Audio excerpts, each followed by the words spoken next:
Now recording. Okay. My name is Chris Denaro, co-chair of the Waters Pond Task Force, and I'm calling this public meeting to order at 5:02. Okay, I'll now take a roll call of the task force members present, and why don't we start with Bruce? Oh, Bruce Purpose, son of Mr. Midland fan. Yankee fan. First place Yankee fan.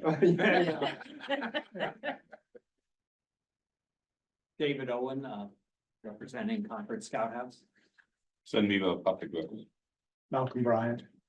And Clifford, the division. Bill Kameza, Natural Resources Commission. Chris Denaro, a butter downstream. Vicky Arnie, upstream. Mark Howell, Select Board. Jeff Collins, Oars. Eric Coleman, staff. Celia K, staff. Rachel Freed, CBI. Toby Berkman, CBI. Does anybody have my place card? I'll check online. Is there anybody online? Jeff Quick. Yeah. Yes, Jeff Quick, DOC. And Keith Hannon, Friends of Warner's Pond.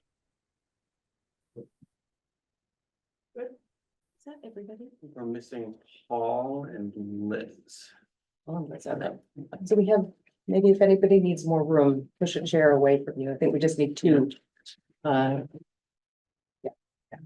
All right, so our main goals for tonight's meeting are for all the task force members to develop a clear picture of dam removal, the fundamentals, how it works, mechanics of implementation, restoration requirements, potential impacts, get a sense of what that is, and talk about our work groups tonight, mandates, membership timelines, make sure everything's clear, if there are any questions, discussions, whatever.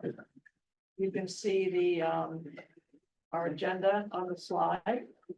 And at 7 o'clock, we will open the meeting to public comments as noted on the agenda. And the meeting is being recorded, and a video link will be posted to the task force website in a few days. The article is in the Bridge. It was in the June 7th issue. Hopefully you've all had a chance to read it, and hope they do feel comfortable with the content of the letter. And Toby, on to you. Thanks, Chris. We want to just take note of the additional task force members who just arrived. Let's see, Liz, you want to go ahead? Yeah, Liz Morrison now. Paul, introduce yourself. I'm sorry, what? Just introduce yourself. We're doing a roll You're call. here. Roll call. I'm here. Although appointed by the Recreation Commission. I am here. Okay, so we just want to quickly note, as we've been doing the past few meetings, where we are in our process, just to give everyone a sense of kind of what's been happening and where we're going. So, we spent some time at the beginning just situating ourselves, clarifying norms, right, sharing goals. We then spent some time developing an understanding of the facts and the issues, clarifying options, identifying the unanswered questions that we feel like we need to address. And we're kind of at the end of that stage right now. We're just going to learn a little more about dam removal today. And then moving into really the next stage here, where we're actually going to be researching some of these unanswered questions, trying to figure out what we can answer, what we can't, bringing in experts to help with that, consultations as needed. So that's really where we are now. We're entering a new phase of our work, and the work groups that we're going to be talking about today are really a key component of that process. So things we think will be starting to move ahead at pace now that we're really past the halfway point. And I want to offer a correction and really an apology for a misstatement that I made at the last meeting about the mistrust among the group about some of the data that we were talking about. That was a real mistake on my part. It was not accurate, and it didn't really reflect the sentiments of the group. Sometimes we're going to get things wrong. And one of the things that I totally really want to remind you all of is that if we say something in a way or give you information in a way that doesn't seem right to you, speak up in the moment. I was aware of what was, I was aware at the moment that the words came out of my mouth, that this was not accurate, but, sometimes in the meetings going on and sometimes you just move on. And if it's really important that you talk to us and that you raise things in the moment that they occur. And along those lines, we really want to appreciate the group, how you handled the issue of a member's request to present to the CPC at the last meeting. It was raised by Keith openly and transparently. It was, right in accordance with our sort of no surprises approach to things. And it was really great that the group openly discussed the norms and, how the request relates to our norms and any of your discomfort about that. And if that was exactly the kind of open communication that we really want the group to have, so that, it's great for you to do that for each other. And the follow-up is to also do that with us. We're doing our very best to be honest with you and as open as we can and transparent. And we're human and sometimes we are going to say the wrong thing and we want you to listen and correct us. And several people brought it to my attention after the meeting. And it would have been great if we'd had that opportunity to talk about it at the moment. Chris, we go back to Chris, I believe. So meeting minutes. Yeah, okay. So do I have a motion to approve the May 9, 2024 minutes? Motion to approve. Thank you. A second. Thank you, Sven. Any discussion at all? Okay, all those in favor? Aye. Any opposed? Any abstentions? I think because we're hybrid, tedious as it is, we need to. Oh, go yes. All right. You're welcome. Take a break. We want to check with the, do you either do it for everyone or just the folks online? Well, a roll is a roll, so kind of run down the list. I don't have it. Oh, okay, so let's go around. Yeah. Bruce? Non-voting? Oh, that's right. Oh, right. We'll skip over you. Aye. Aye. Aye. Non-voting. Aye. Aye. Aye. Aye. Not voting. Then online. And Okay, Keith, so then Keith? Keith? Aye. Yes, Yeah. but he's non-voting. Oh, yeah, that's right. Okay, Thank you, Keith. okay, thank you very much. The minutes are approved and, thank you very much. Rachel. Okay, so as we talked about last time, we have sought the advice of a dam removal expert from the Division of Ecological Restoration. And Joe Gould is here to do a presentation for you on, basically, we've asked him to stick to kind of the basics of how dam removal works, the mechanics of implementation, restoration, potential impacts, not getting specifically into Warner's Pond itself, but talking more about dam removal generically. And I believe he's got some slides and some photos and a bunch of information. And we've got about 45 minutes for both his presentation and questions from all of you. I sent you guys a PDF because the pictures just were too big. Do you have the PDF pulled up or is that fine? That's there. Sounds good. Do you want me to stand here? Sit Whatever. Question, please. Oh, yes. Why we're not talking about Warner's Dam specifically? Because when we had a presentation on dredging, it was all about Warner's Pond. Let me clarify it. We did not ask, and it wouldn't be appropriate for us as the facilitators to ask DER to do an assessment of Warner's Pond. Yeah, and I'll add to that is that the state, if it's not a priority project or it's not a project that we're working on, we don't advocate one way or another for projects. We just simply come here to tell you what we do, our process and stuff like that. So. Understood. Can I ask us that you move your chair closer maybe so we can hear all the I can do details? whatever you guys want. Thank you, I appreciate it. I feel like I would sit right in the middle. Don't go to the table, come to the table. Yeah, We're that's comfortable. perfect. Does that sound good? Yeah, yeah. Okay, all right, perfect. You got the slides? Yep, and you can have this quicker. Perfect. This is the event. Yep. Okay.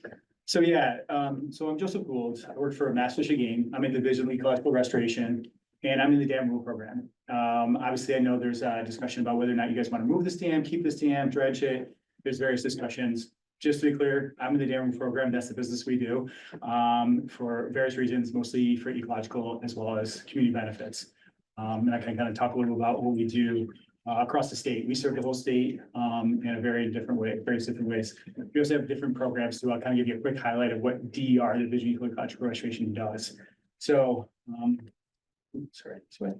so quick agenda. I actually was only gonna keep this like 15, 20 minutes, maybe or so. Yeah, so that way we can just talk. You guys can ask any questions you want or anything like that. So I'll give a quick introduction, DER, the dam removal program, state of dams in Massachusetts, because there's a lot of them. Why remove a dam? And I can get a little bit into mechanics through there. I didn't do many slides on mechanics.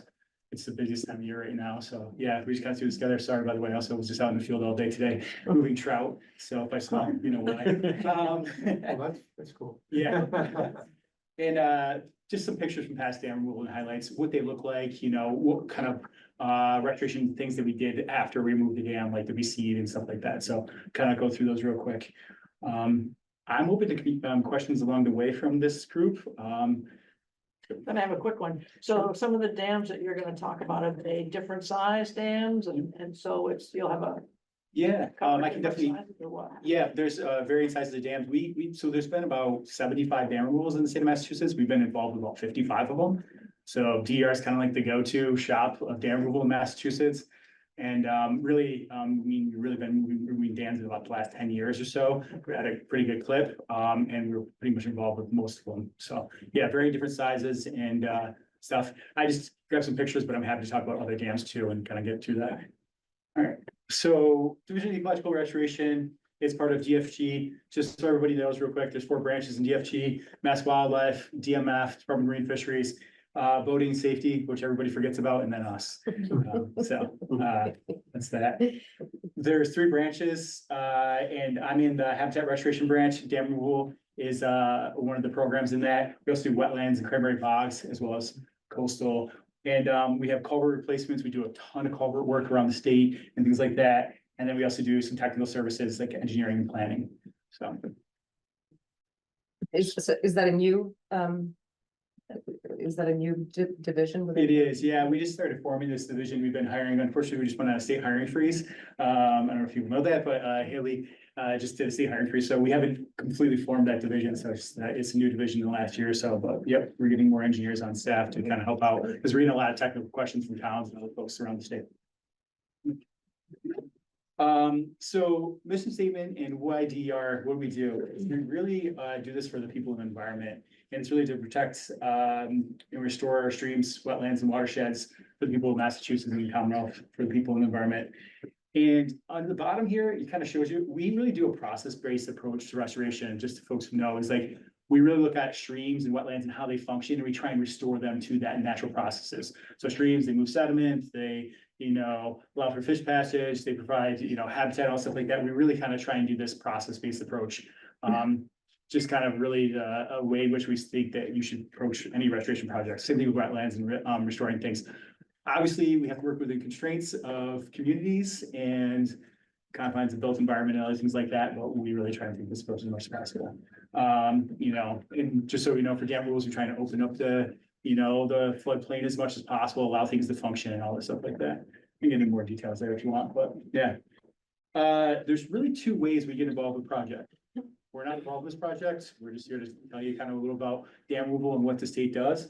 But if anybody's interested in what we do and how to get involved with us, really we do dam reconnaissance studies. So we usually provide funding. We usually do about 5 to 7 a year. It's usually about $250,000 to $350,000 a year. And it's to municipalities around the state.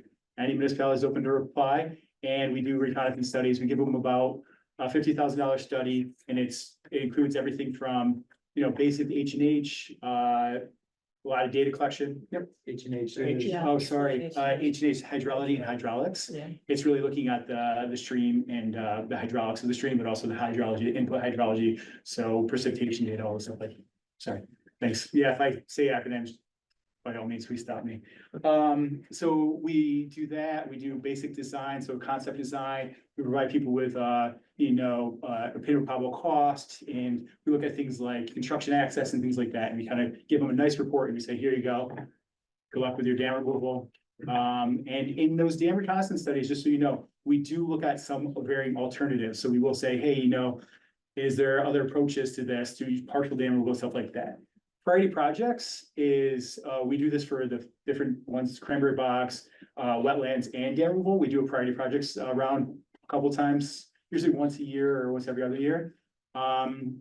Sometimes it varies just based on need and what we have capacity for. But anyways, when we do a priority project, it has to be dam removal. It has to be that approach. When we take on a priority project, dam removal project, we see it from start to finish. We provide technical services throughout, funding throughout, and we really kind of help people walk all the way through it. So just to be clear on that.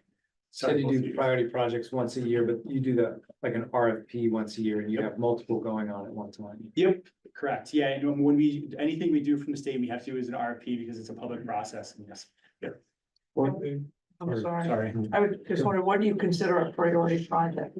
So when we review priority projects, basically we have our scoring criteria. It's an RFP. It's on our website too. I can send you guys a link if you want, but we really score it based on ecological and community benefits.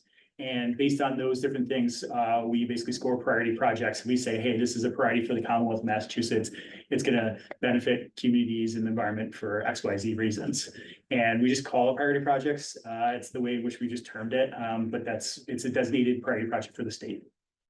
I'm sorry, just to understand the process. You put out an RFP and towns and others applied. Yep. With the RFP, okay. Yep, yeah, so all of our processes, dam reconnaissance and priority projects are, we put out an RFP, we have a public comment period. We do all of the, obviously, various different steps of procurement for the state. And towns or individuals, nonprofits can apply to it. The reconnaissance studies are only towns, just to be clear, because of the way it's funded. And what is the criteria for community benefit? Yeah, so I can give you the whole RFP, but for example, things like flooding resiliency, I'll get into this, but we have, numerous high hazard dams around the state. We have numerous high hazard dams in poor condition around the state. Sometimes there can be serious flooding, community risk for critical infrastructure. There's things like, people living downstream from the dam that could be at risk. Things like also to public access, trails, all stuff like that. We kind of look at it holistically. There's also now EJ scoring, environmental justice scoring in all of our RFPs. It's a big push from the administration. So we also look at, is there environmental communities in the area? How could they potentially benefit for that? All those different things like that. And there's other things too. That's helpful. Let's get started. Any other questions? So towns compete for this funding. Yep. You only limited number you can handle fund. Right? Yeah, there's 3 dam removal people and on DRR staff. We have 22 projects. We just got done with 2. So there's just a capacity and funding. Sure. Yep, it's really, we try and do as much as we can. I'm managing 12 dam removal projects right now, so it's really just, that's what it is. Okay, We put it out, and we usually get about $600,000 to $800,000 a year to work on projects. So. Yeah. Thanks.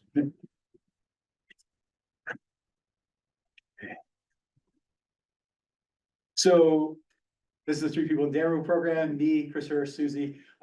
We've done over 50 dam removals, protected hundreds of miles of stream and rivers, and currently have 22 active projects we're working on around the state in various different phases. Here's some pictures of dams. I'm gonna get into more later on, but these are some cool dams that we've knocked down over the years. I can talk to you about any of them, but yeah. The state of dams in Massachusetts, we have 3,000 dams in Massachusetts. It's a lot. We have a rich history in Massachusetts, and there's a lot of dams to look at, and most of those dams are in various different stages of deterioration. So we have, or some are in actually decent condition, but we have basically Office of Dam Safety, which is part of DCR, another state thing. They rank them based on hazard classification, size of the impoundments or height of the dam. And they say whether or not they're, how hazardous they are or not. They also rank them on their condition, poor, fair, good, etc. So just so you know, this is just really showing the hazard classification of different dams around the state. And right now we have 540 poor and unsafe conditions, and we have over a couple hundred poor unsafe conditions that are at high or significant hazard as well. So hopefully we don't get any big hurricanes. Let's just say that. So the hazard is a description of the damage that could occur Yep. if there was a failure. And they classify it as loss of property or human life. That's what they look at. And Really. one respond is significant. Yep. So I have a question about that because, and does it depend on, I mean, the dam, Waterspond Dam is only 15 years old. It's been rebuilt. Yep. I mean, so does that have an effect or on your decision making? So we're, just to be clear, we are non-jurisdictional DER, but we do have to work with ODS, Office of Dam Safety within DCR.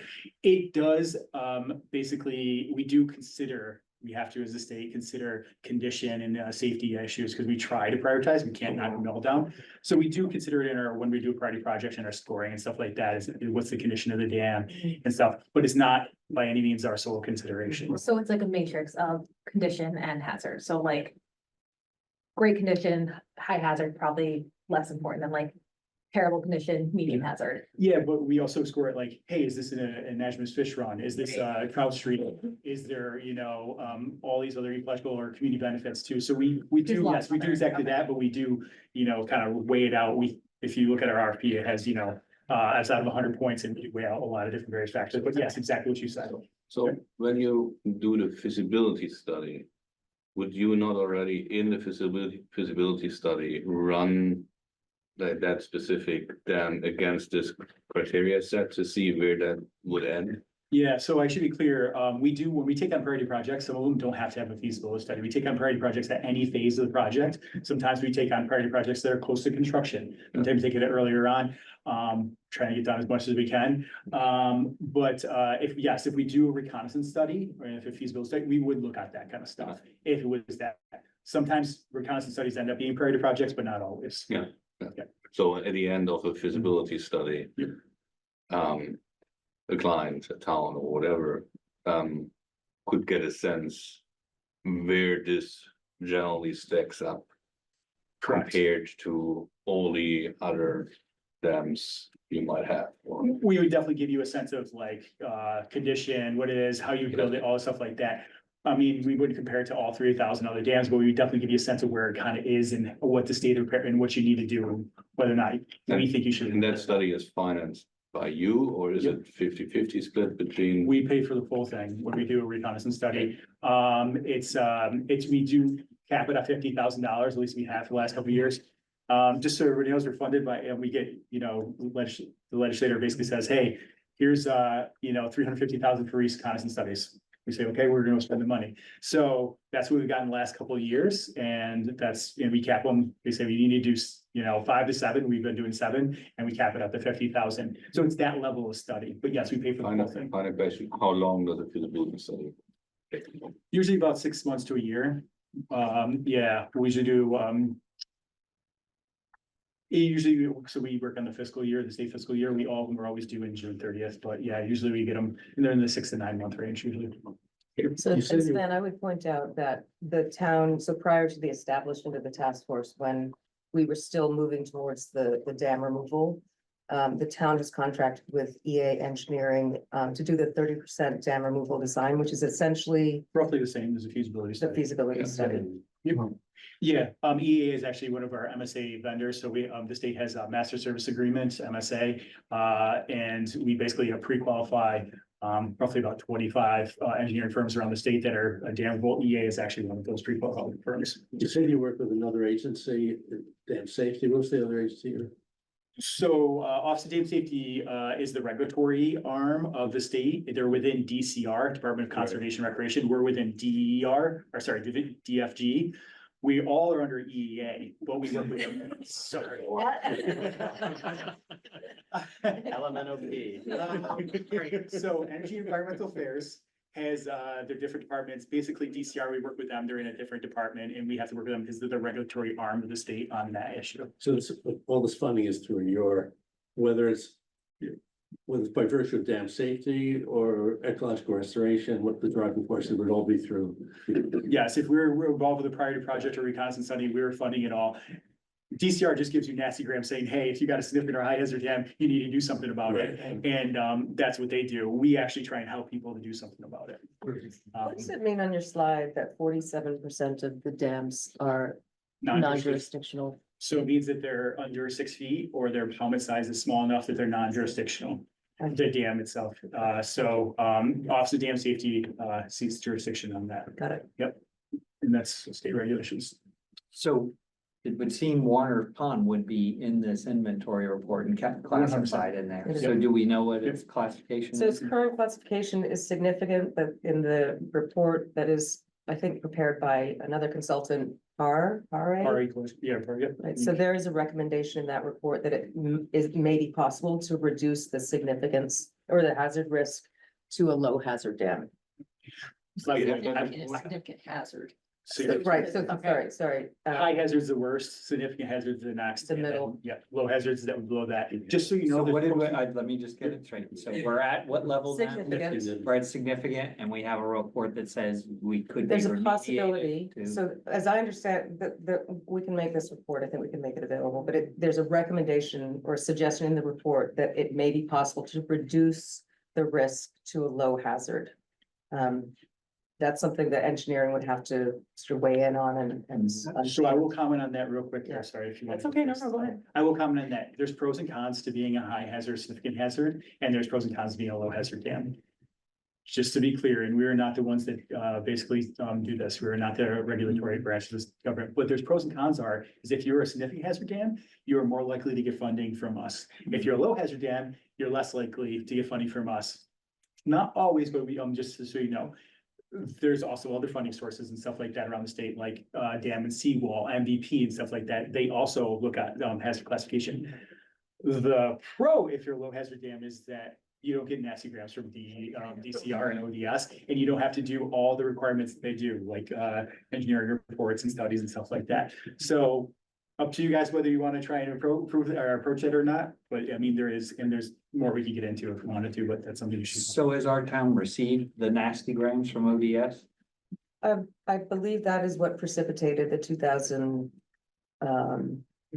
Well, actually, no, it might have been Taunton. Do you happen to know why? I mean, Concord was under order to repair or replace or remove the dam. That is in definitely an 2006. ODS then letter saying, Yeah. I mean, when I say nasty grams, I shouldn't really maybe term it that. It's the same expression, yeah. Yeah, anyways, it's basically saying, hey, you need to do X, Y, and Z, according to our regulations based on your classification and, what condition So your dam about is in. when did we receive that? So that was prior to the dam being replaced in 2007-8. It's what precipitated the. Oh, okay. Replacement, right? Yeah. But we're still So you have to significant do, after replacing it? right, because of the possibility of downstream It's the difference between failure. condition or and the- hazard. Right, the possibility of downstream property damage. So. But we haven't gotten another notice from ODS. No, and so the town submits, reports whenever they're required, they have to. Every 2 to 5 years, depending on what their classification is. But just so you know, there's the condition score. And then there's the classification score. The classifications, this hazard classification is how big, how tall the dam is, how big the impoundment is, and what's the potential risk to infrastructure and human life. It doesn't, yeah, if it fails. It doesn't consider condition. There's the other store, this condition store. You guys are probably in good condition. So you could be a significant hazard dam in good condition, and basically you still just have to follow ODS's things like do the stuff, but you're not probably at risk of failure. Right. Yeah, makes Yeah, sense. and engineers have to assess that. We cannot assess that. You have to have a Massachusetts state engineer assess that. And so part of this report or feasibility study that you do, does it include, so I understand about the dam removal piece, which is a very small piece of Warner's Pond, to talk about. Does it include how to restore the edges and the edges of the riverway and connections and beaver dams and whatever else we need to do to do the whole project? Or is it really focused on the dam? it focuses on the whole restoration. Yeah, it does. And again, this is where I talked about, we do a process-based approach, so we do look at the whole system and what we want to do. But it's a discussion, just so everybody's clear, when you're doing a dam removal or any restoration projects, wetlands restoration, whatever stuff. It's a discussion because you have to marry the benefits with also the built environment and all the other things like that.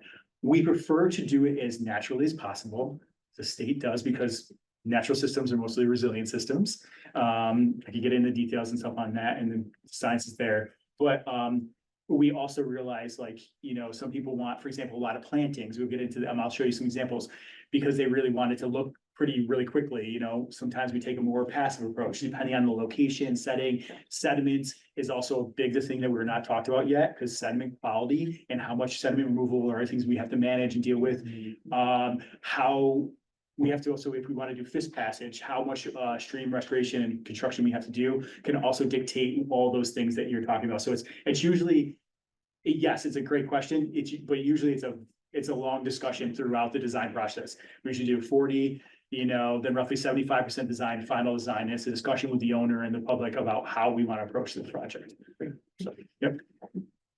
Just back to the kind of the concept of priority projects, how many dam removals occur without being a priority project in Massachusetts? Do you have a sense? We've done about 55 of the 75 dam removals that have happened in the Okay, last so- 100 years. So we're pretty much the Yeah. main shop in town, if you will. Because of the technical expertise and the funding. And also the permitting aspects, dam removals and restoration. I will say, I came from New York. Massachusetts is the hardest permitting state in the Northeast. It is the most complicated regulations that I know of. I don't think there's any other state, and actually probably the country, that's more difficult. Massachusetts, the regulation. Yeah. And they also are not written for ecological restoration. They're written for development, bridge, like all that stuff like that. It's for humans building versus ecological restoration. We're hoping there's gonna be some changes to the regulations that address ecological restoration in the near We future. are. But we're hoping. I hope so too. Yeah. I could opine on this for hours with you. I will not take the time. But I will tell you that that's also a major aspect. Also managing sediment and stuff like that. It's gonna be a complicated business. But if a project is not a priority project, it's not necessarily a bad idea. It's just you can't fit it on your plate. And there's a lot of other. That's correct. We're hoping, one of those branches we just started was partnerships branch. We have 3 partnerships we're trying to develop to get other people to do this work. And because we know that we can't keep up with what we need to do. Yeah. For example, culvert replacements, we get hundreds of requests and we just can't keep up. Yep. I think eventually we'll let you continue. Sure. In your reconnaissance, I assume not only it's like the removal of the dam per se, but what the system will look like. Mhm.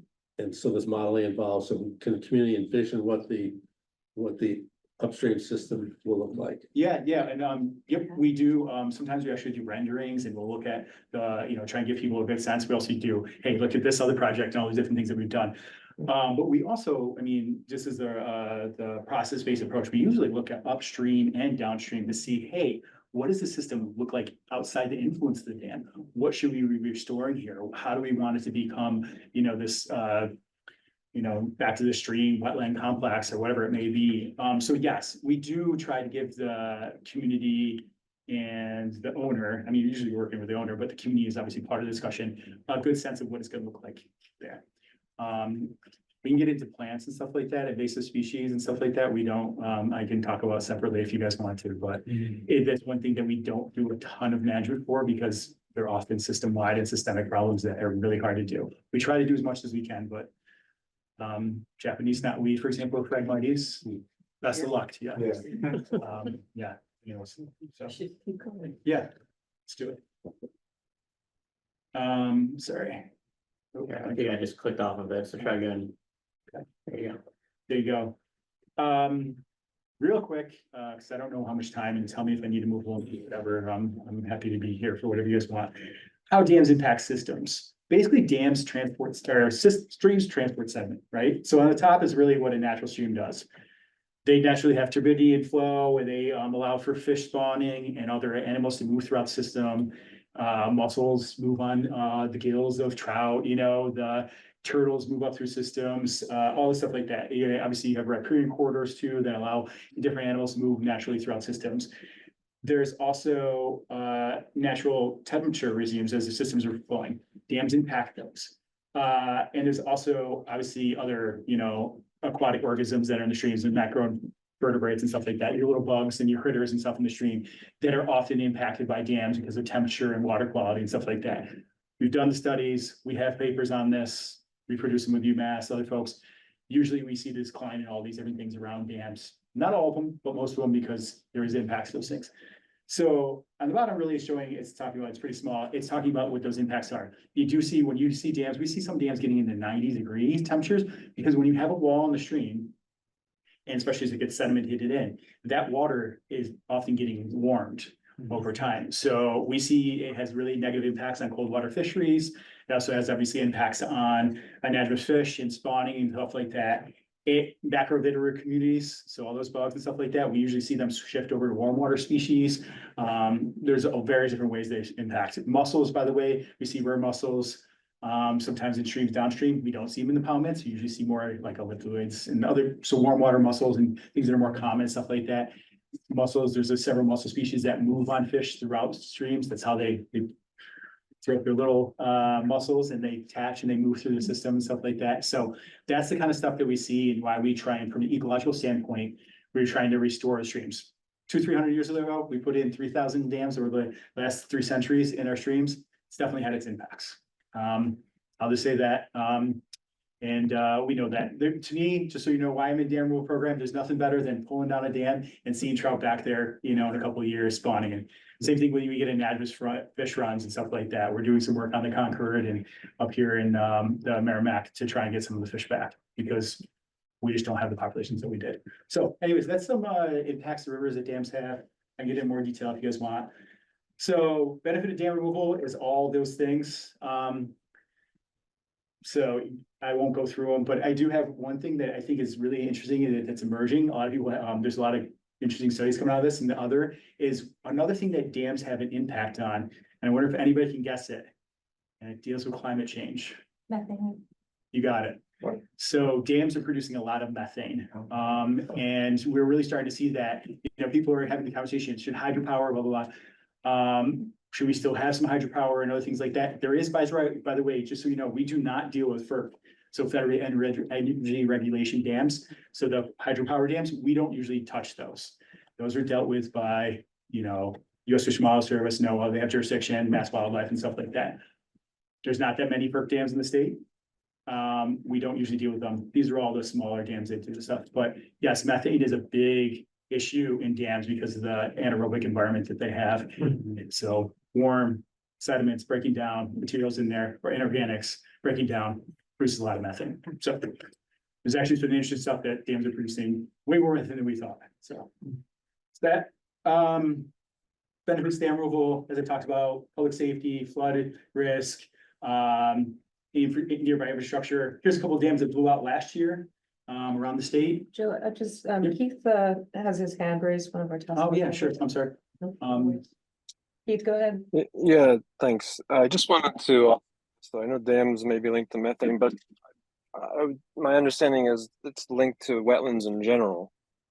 So I'm not sure it's just dams and impoundments. I think we should just clarify that the methane is coming from wetlands in general. Methane does come from wetlands, yes. Dams and rivers is just a producer of methanes that is not a natural. I mean, there's a lot of things that produce methane, but it's just an issue that we just have really been noticing that it's, but yeah, there's, methane production in our natural systems for sure as well. Highly functioning natural systems, we could get into science and stuff like that. I'm not an expert in it, but usually are better functioning and don't produce. Does your reconnaissance analysis involve greenhouse gas impact reductions of dam removal? We haven't gotten into a lot. We do, so this is where, I'm trying to knock down the dams and do what we can to restore it. And we have so many people. We usually try and work with our colleges and stuff like that. I know UMass has done some work on that, and we usually try and work with them and other folks, you know, Northeastern. But yeah, we just, I mean, to be honest, we don't have the time to do as much study as we want to. Yeah. Yeah, we don't, it's part of our dam rules. We usually kick that off to those folks. They just did a big study. They're actually doing, looking at 10 of our dam rules right now. But that's usually how we do it. So it would be feasible to model that. It would be feasible to model that. It would be, yeah. Just being honest, we just don't have the time and money. Yep. Joe, I would think if you aimed to end around 6, you should be okay, and that clock is a little off. All right, and we're gonna keep on moving then. Okay. Sorry, I can't. Oh, sorry, it's because I clicked off it. There you Yeah, go. there you go. So this is the same stuff. Maybe we'll just kind of skip through some of this stuff. But eliminating the inspection burden and maintenance burden, they often save money long-term. You know, I know you guys have a dam that's filled with sediment. Sediment is expensive to manage. If you just choose to dredge it, I think you guys got a cost estimate. I forget, it was something like $6 or $7 million. You're probably gonna, 9, but Nine, we okay. are, just an I think that's example. high. But Yeah, but either way, it doesn't matter. Those things are something that just is recurring with dams. If you do choose to keep them, there is this maintenance. Also dams, just like any infrastructure, do require maintenance. Bridges, culverts, houses, everything requires maintenance if you build something, or natural systems don't. So anyways, this is just, again, just some information. Also the liability aspects, you know, you see people fishing on dams and stuff like that. So I'm just gonna go through some project examples. Here's a great project. Actually, there's a really cool video on our website about this. This is in Sucker. It's Pepperell, in Pepperell, and it's Sucker Brook, and we moved a dam here. And this is literally probably, I don't know, maybe half hour after the dam came out. And you can see we did a passive release. It's in a conservation area. It's above the Nissitissit River. And we let go about 600 cubic yards of sediment in the initial dam removal. Can you explain what passive release is? So passive release is just rip out the dam and let it go. Okay. Yep, that's it. We did all the testing, we did all the analysis, the stream can handle it, it's clean sediment. Went through all the stuff and we just pulled out the dam, 2 machines going, you know, in one day and just let all the sediment go. We did a monitoring afterwards. We've been monitors for 2.5 years and, yep, we moved right through the system, went down to Nissitissit. It actually has some nice bars and stuff in Nissitissit now. So Did you say this photograph was taken half an hour after the Yep. dam was taken down? you can see the stream literally forming in front of your eyes when you remove a dam this way. It literally just starts eating through the impoundment and especially these soft sediments like this, and you see it. And I'll show you what it looks like. This is about 3 months later, 3 or 4 months later. See how it's eating through all that? So that one was like, basically, I think we took out the dam, it was December, January. So this is the first thing in the spring. And you can see it's, starting to form the channel, starting to get a little green along there. We didn't do any plantings, nothing. This is just ripping it out, let it go. And then this is it about a year later. So, yep. Seabank came back. There's no invasives gonna take over. There's definitely some invasives in there. Yeah, I actually know that there's, mostly it's native, but there's definitely purple loosestrife in this one. No Phragmites and no knotweed, but it's also a pretty nice system that doesn't have a lot of invasive species. It's pretty, you know, But if you natural. do have that. It's definitely a concern. We can do monitoring, we have for projects and stuff like that. Again, I asked towns, do you have a more holistic approach or not? Because we could spend, the sky's the limit. I actually worked on a lot of projects in the areas of concern of the Great Lakes. We spent a ton of taxpayer money on invasive species management and it just came back. Yeah, so I spent 7 years doing that. And so I think the projects that we did work well on were the ones that we were able to do, you know, really holistic, like we were trying to do some larger scale work. If you just got to do within your little confine of your dam and you know that it's right upstream, I don't have a great answer for you. And then you knew for doing this one that downstream, there would be no effect of sending that sediment or the water downstream. So hazard of letting all that water down. It was not a concern. Nope, and by the way, when we do it, we just pull it out, let it go, pull it out, you know, like, you know, over the course of it, you know, 5-6 hours, and we knew that, yeah, it was just gonna be fine. So that was that one. Here's another one. This is Wiki Brook in Lancaster. This is before the dam removal. And this is after the dam removal. No seeding and planting. We just pull it out. We try to do these as much as possible, to be honest with you, because sediment's going for about 120 cubic yards, dollars per cubic yard to dispose of and move right now. It can be expensive in a hurry, and we need to try and do. Can you repeat that price again? Yeah, and so that's not exact, but yeah, $120 a cubic yard, for some of the disposal. You can see it as cheap. I've seen it as cheap as 20 to 30. Really clean sediment if somebody needs it, but I will tell you that all the landfills, actually, this is a big, well-known thing that's between us and DP. All the landfills are scheduled to be basically full within the next 5 years in the state of Massachusetts. We're sending most of our sediment out of state, just so you guys know. Any contaminated sediment, that's nasty sediment, PCB sediment, it's going out to Ohio. We just had some contaminated PC sediment to Alabama on train. So it's not going in anywhere in Massachusetts. Upstate New York has one place. But yeah, there's just not that many regulated landfills that are taking this. Most of them are filled up mid-year anyways too, so definitely an issue. And that's why trucking has also gotten really expensive for sediment too. And if you gotta stockpile it and you dewater it and everything like that, it's a challenge. I don't know what your guys' sediment quality is, I don't know the quantity of your sediment, but if it's, Yeah. okay, It is. well, then you have more decision or more ability to make decisions about it and more options, yes. So that is one of the huge driving costs of any dam or any project period. Yeah, so I'm gonna try and wrap up here in 10 minutes. This is this is about 1 year, no seeding. You see Beaver built a dam in here.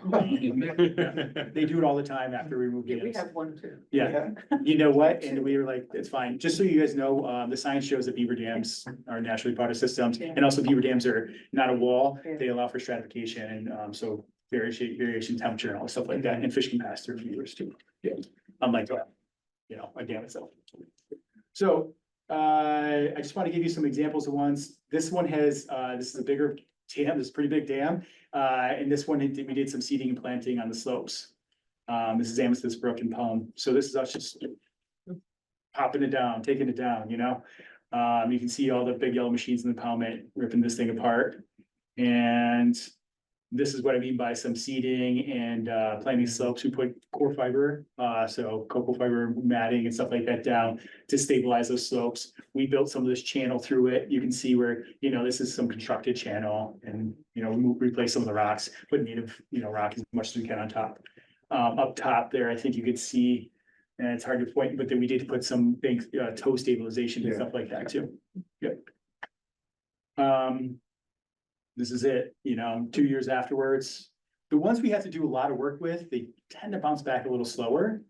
Honestly, it's nicer because you have the channel in some ways. It's nice that you have some plantings, but when you work all that material, it takes a little bit more time sometimes to get back. We do end up putting loam and other things like that, but it does sometimes take a little longer. This one is Amethyst Brook. Some seeding and planting again along slopes. This is 2 years afterwards, it's really getting pretty wild. Some of these sites are basically like back to just fully foliage. So I'm gonna flip through the rest of these. West Virginia dam removal. This is a big machine in there. Did some seeding and planting. You can see how it's, when we do a lot of work on this and you get a lot of machines in there, you can see how it just takes a little time to get, feed it back up. We didn't plant any trees on these ones too. That's nice when you do that. But yep. That was it, about, I think, 1 year, okay, so yeah, starting to get vegetated back up. Bills River, some seeding planting as well on this project, pretty big dam removal. We did, by the way, we call these SCF lifts, so encapsulated fabric lifts. And this is for toe stabilization. We wrap these, it's really if you need to do a lot more stabilization. This is on the outside of a meander bend. And the form is up there that shows the form and they're building these. They're putting basic fabric down, putting soil in there. We call it soil burrito sometimes. And that we stake them and stuff like that. And it's a good way to stabilize banks. We had to in this project. We had to move some soil out of here. It wasn't clean. So, this is about 2 years later, and this place is a jungle today because a lot of willow, a lot of different, we did stream code willow and stuff like that. I'm just blanking on a couple other ones, but they came in pretty heavy. So Cotton gin, dam removal. We did a lot of construction in this one. This is a very constructed channel and riffle. Just so you know, a little bit of plantings on top of the bank, but this is what it looks like when you have to do, like this, we're building that, like that riffle right there in the middle here, where it says riffle pool. We built that, you know, just so you're clear. That's it. Just about 5 or 6 minutes. You talked about benefit, what has been the negative experiences or impacts of dam removal in your experience? Yeah, I think I can't think of any ecological negative impacts long-term. I can think of ecological impacts short-term. When you remove a dam, sometimes in a cold water fishery, it does have some impacts in short-term, because especially if you're releasing sediment and stuff like that, it has some short-term impacts on trout sometimes. Usually we see them rebound in a couple, 2 years, if you know, there's some spawning, stuff like that. We do work with DMF, which is our and also Mass Wildlife, our sister divisions, to try and decide whether or not we should do time of year restrictions and work around those things. Natural Heritage is also part of us, which looks at all endangered species. So we try and work with them as much as we can, but we do see some short-term impacts from these things. We also seen people complain about filling in of their favorite fishing holes and stuff like that. When we release 100 years of sediment, you know, that's been accumulating behind a dam, it does sometimes fill in people's favorite fishing holes. Sometimes people are like, hey, it doesn't look as bony, it's not as aesthetically pleasing. And we're like, you know what, all that interstitial space that's filled in, so all those little cracks, that's actually good to have sediment and sand and stuff working through there. It's critters like that stuff. They don't like those really bony sediment starved streams, but people definitely see those things, aesthetic impacts. I think other thing too is like people miss their impoundments. We have it here all the time. People like their impoundments. Flat water, you know, open impoundments, people like them. I get it. I understand. I'm a kayaker, stuff like that. So those are the things that we see as drawbacks, if you will. But usually long-term benefits always outweigh them as far as ecological and community benefits. In small streams or brooks, this is the case here, can a system get overgrown? Can it get, you know, this isn't a river you're talking about, it's a brook. It probably has low water, high water. Can the area get overgrown? I see some of these that look like. So you're talking about like access and stuff like that? Well, Yeah, they can get, or even like, or even clogged up the system, How can you use it? well, yeah, I mean, or clogging it up so much that it's like hard for street of water to flow and stuff it's like hard that. to kayak down, you know, to connect. I mean, yeah, some of our coastal flat systems, like, I think of the South River, for example, that one currently gets clogged up sometimes. It's super flat, you know, those are the ones we see that, where it's getting a lot of vegetation stuff in there. I mean, as far as the ecological standpoint, it's not really a big issue from a public or people standpoint or a DPW standpoint. I can see where that could become an issue. You could have to manage the growth if we're gonna use it, manage the, Yeah, if people want to use it, yeah, you could have to do that. I think though, that just to be clear, I'm sorry, real quick, just to be clear though, it's usually for the human recreational benefit, Sure. yeah, or maybe a community. Part of our criteria, yeah. Yep. I'm just curious, sorry. no, so no real ecological downside, but there are other good Yeah. downsides, aesthetic, Usually- human use. Yeah, and usually the streams, if they're free flowing and they're flowing pretty decent, especially if they're getting scoured out different times of year, sediment moving and stuff like that. You usually don't see that. It's usually flatter systems. Every once in a while, you might see something like that. And you might see those vegetation really creep in, but yeah, it could happen. I think it could. And then, so we have, you know, our lovely little pond, get compared to some of the things you've been talking about. It's not quite as big as some of the dams that you showed. It's smaller, but we do have, it's been there long enough where we have certain animals and, you know, turtles and other things that have made their homes there. What happens to all of those things that have decided on this spot? How do you handle all of that? If they're endangered species, we will do a whole management plan to move them. Mussels, you know, endangered turtles, wood turtles, splanting spot, you know, box turtles, et cetera. So we'll move those. The other turtles, when we're doing construction, stuff like that, we definitely try and move them out of the way. But turtles use streams too. Ducks use streams. But when you're getting the machinery through there. We try and, yeah, I mean, we're trying to move and do anything we can. When we draw the impoundments, we try and do it slowly too. sometimes I will tell you that we put out buffets for raccoons. Especially, you know, like the Lipioids that are, there's like, we're like trying to throw them in the stream as fast as we can. But, you know, I'm sorry, we have. I will tell you that's well within the regulations of the state, and we're Mass Wildlife, and Fish and Game. And we are with our all bleeding hearts, trying to do as best we can, but yeah, there's sometimes there's some of those short-term things. The short term. John's question for you, do you have any insight or any idea about what's happening with the Billerica Dam on the Concord River? Yes, I do. I'm the manager, project manager. All right. Yeah, Talbot Mills, Talbot yes. It is one of the more, there's probably 4 super controversial dams in the state of Massachusetts right now. You guys may be. Maybe we're I'm not fifth. sure. Okay. Yeah, I'm not really sure, but I can tell you the ones that are really hot button right now. Talbot Mills, Watertown Dam, Oh, yeah. Natick Dam, and Ipswich. Those dams are super hot button topics in the communities that they're in. If you look at them all, though, they are all in communities near downtowns, Yeah. very high visibility. And a lot of recreational aspects around them and stuff like that. Those are the dams that usually have a lot of discussion around them. Mhm. If there's people living in impoundments and stuff like that, which you guys have, Yeah. I know you do. Usually those people come out and they want to talk about it because they use that and we get it. We're not here to try and convince them one way or another, but Right. yes, those are the high intensity dams or. So there's no movement on that as far as it's still up in the air? We're hoping to get it done in 2 years. Oh, Yeah, we're moving. We're actually, we just entered all the permits. We're just finishing up section 106. It's probably one of the more complicated section 106 processes, which is the federal historical process. That's obviously a fairly historical dam, as you know. There's 300 years of history there. But we're just finishing up that process. And then we've submitted a bunch of the permits and we're going into permitting. It's still a process. What about the drinking water for Talbot? I'm sorry. I'm sorry, Jeff's. Sorry. I'm sorry. The DER is one of these 4 components of DFG. Yep. Maybe a 15-year-old agency, a couple dozen people working there to restore our environment. Yep. You described focusing on wetlands, cranberry bogs, and dam removals. Why is dam removal one of the most important things that the state agency can? Sure. Yeah, great question. Out of, like I showed you before, out of the 3,000 dams in Massachusetts, there is maybe a couple hundred that are still for their intended use, their original use. They're aging, they're having impacts on our environment, and some of them are failing. We have dams that are failing right now. We're actually trying to do an emergency dam removal in the next 30 days on a project we did a reconnaissance study on, and we're like, holy crap. If this thing goes, it's falling apart. If this thing goes, this person downstream, right downstream, it's a high hazard, poor condition dam. The engineer came out there and like, we need to do this right away. We have dams like that around the state of Massachusetts.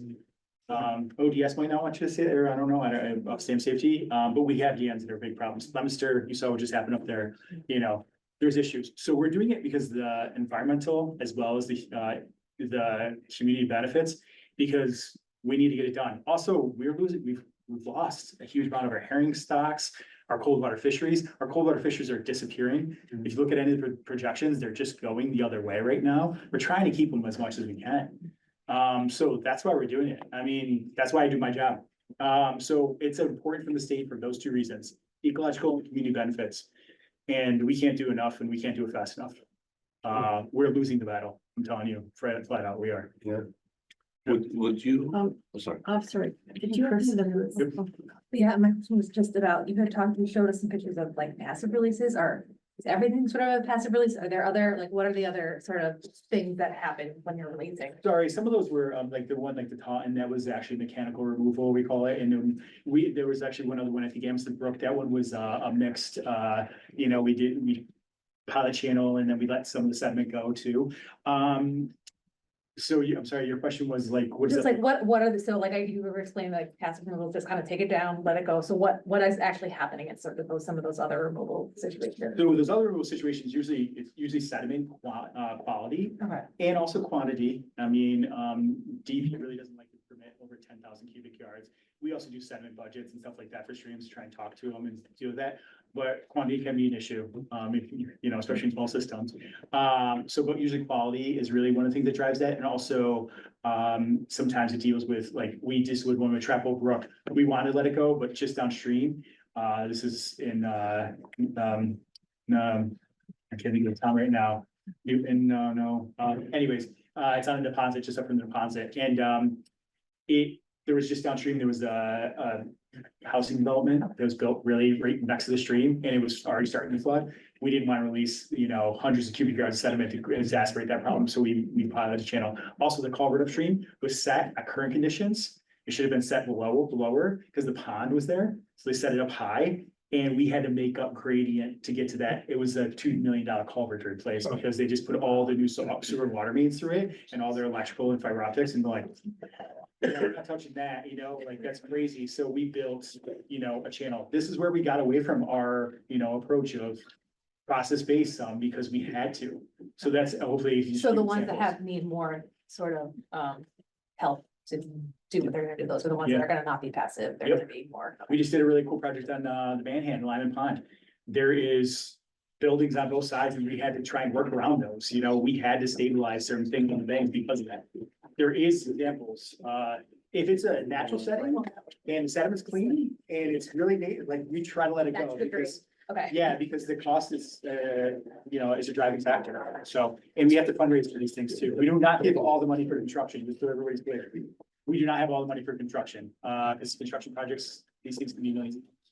So, I just wanna make sure that Joe, it sounds like the things that could happen, you could kind of dig more of a channel to kind of direct where the sediment's gonna flow. You can stabilize it, right, to make sure that things don't happen. There's also the potential for removing some of that sediment if it's dirty and they don't want it to go down the stream, right? Okay, That's correct. Yeah. Yep, and it's part of that discussion, that design discussion throughout it with the owners and the community and the town and stuff like that.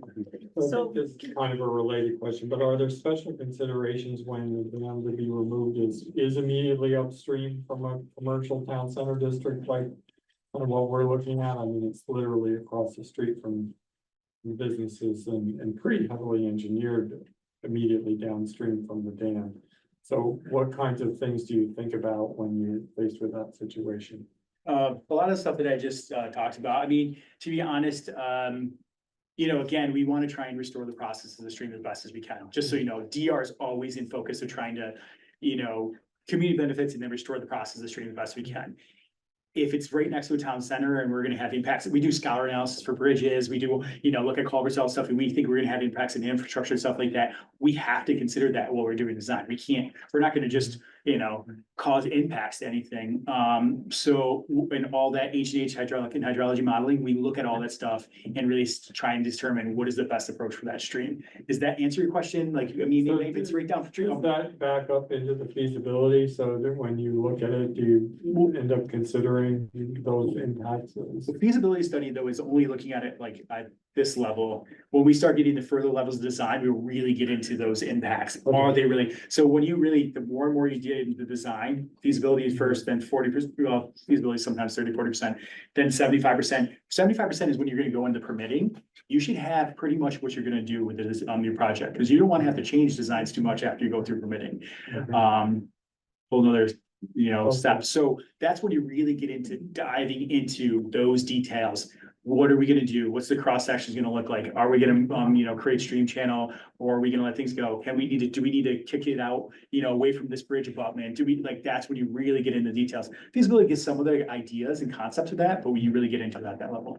folks, before That we go helps. on with questions, we are really at the end of the time that we've allotted for this. How do you want to handle it? Do you have questions that can be relatively short? We've got EA on the agenda. That's why I'm asking. We spend a lot of time on the other scenario. And I would not recommend to shortcut us with the first time we talk about the most disputed project we had in town. I'd rather spend more time to get all the answers of members of this task force answered. And I also want to be respectful to Joe's time as well. I mean, I'm happy to sit here and answer questions for another, I don't know, what do you think? You tell me. What can we afford? It's really up to you guys. I have a quick question. how many more questions? What questions do we have? You may not have an answer. I hope I do. I don't have all the answers. Another talked 10 about- another 10 or 15 The minutes. EA was gonna cover, was also gonna discuss it. Yeah, No, yeah, 10 or Oh, okay, 15 minutes sounds good, 10 or Okay. 15 minutes. So we're at this- I understand what you're saying, Sven. I totally understand. Yeah. We were taking guesses. Finally about- got Joe.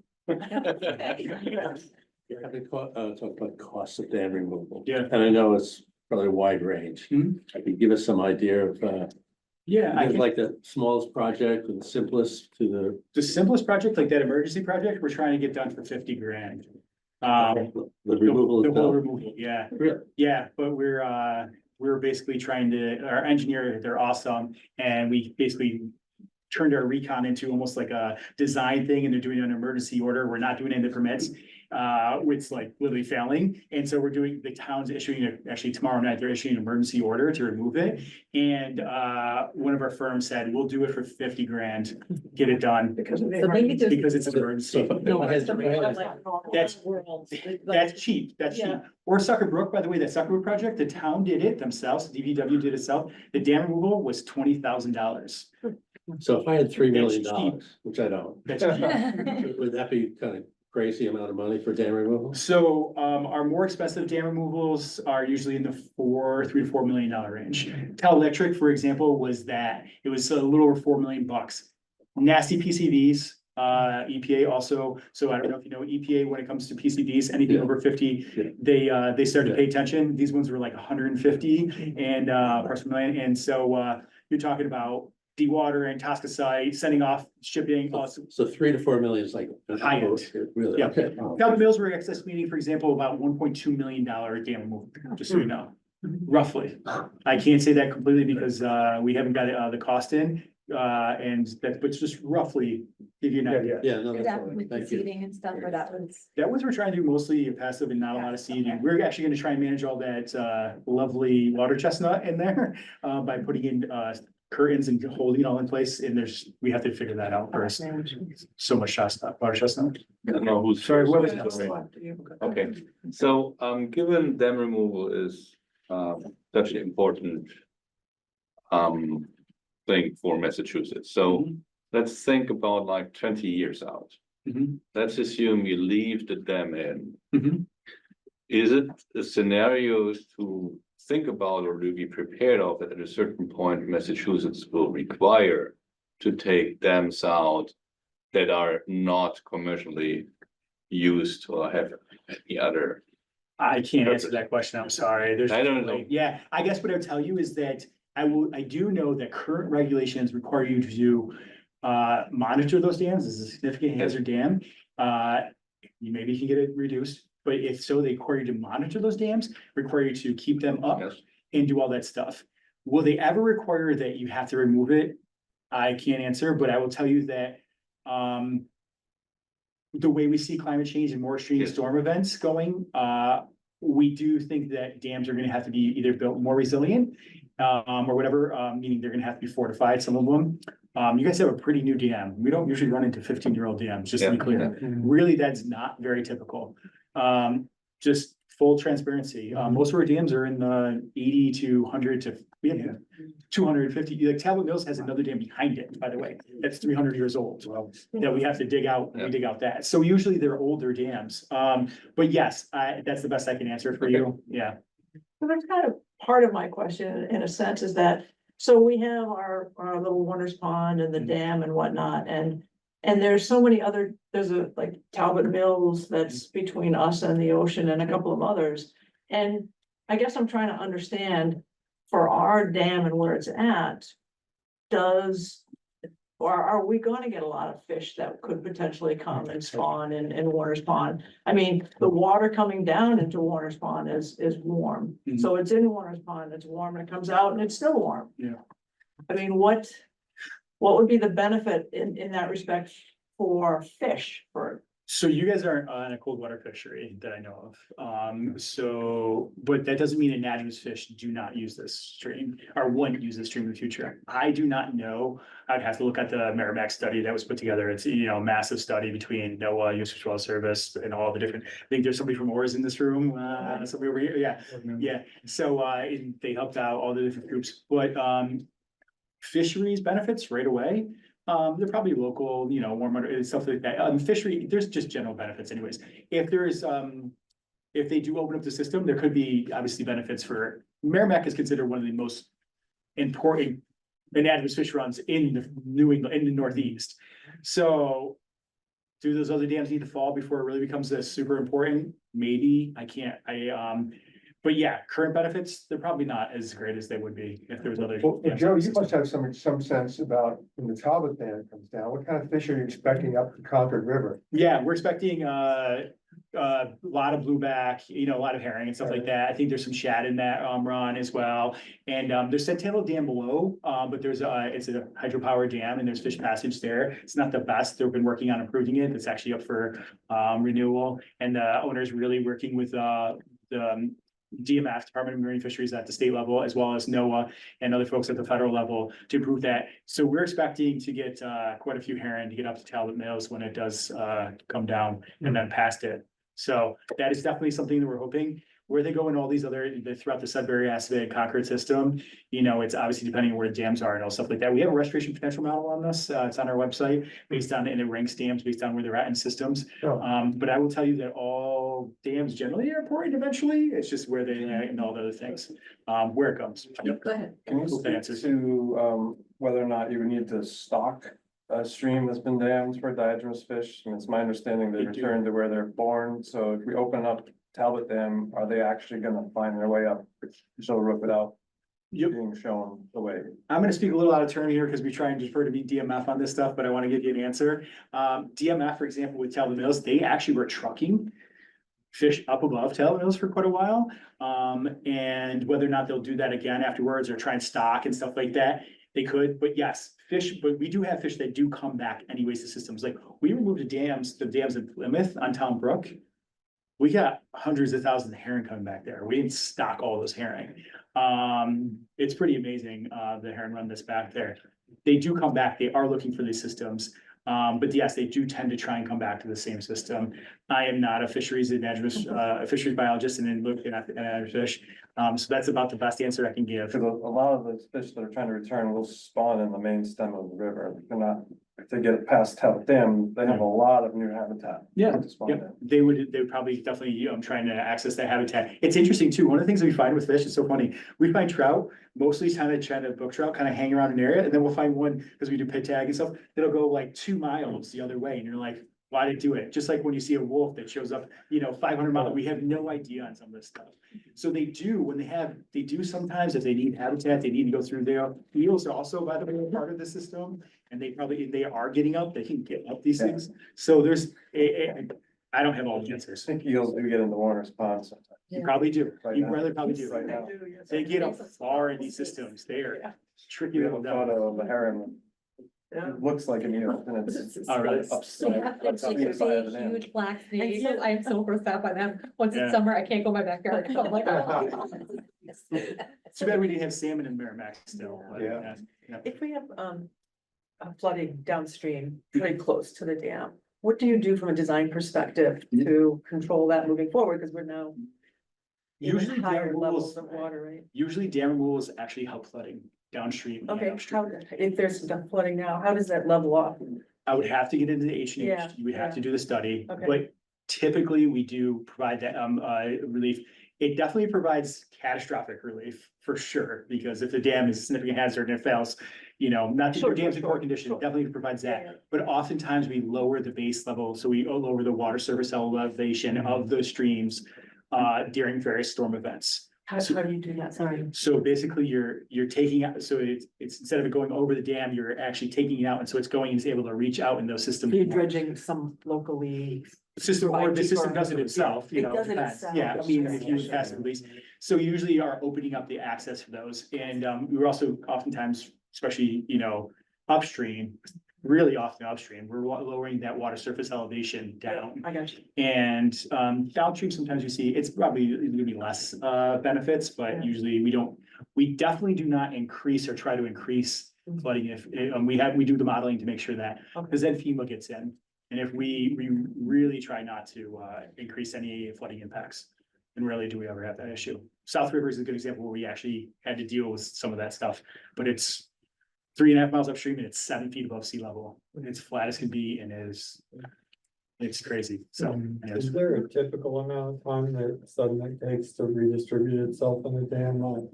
You saw this pretty dramatic changes in a year. You guys are gonna Just be that damn well process experts by the go time we're done. About 2-year storm events are we call stream forming flows. We've done modeling, we've looked at these, we've gone out into them afterwards. This is the stuff we actually try to do, a fair amount of post monitoring. I think somebody asked a question earlier about monitoring.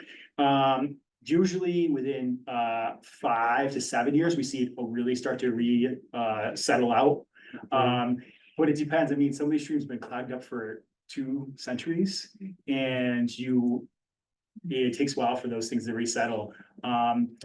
Humans aren't patient, and just like when we build roads and stuff like that and construct streams, sometimes we'll cause head cuts and destabilize streams, or we harden a stream, something like that. Those things sometimes take a decade to work out. And Extreme rainfall, so. yeah, also as we cause more impervious surface or have more extreme weather events, we see these systems flushing and doing things in different ways. We change hydrographs as we build out. So the way in which the stream gets water off the land and it gets faster and you see the hydrograph peak. So it also depends on, impervious surface and development and all that stuff like that. But generally speaking, usually in the 5-6 year range, we see these streams really start to settle out. 2 years is really when we start to see things really kind of moving along. And those 2 year storm events are pretty often now, so.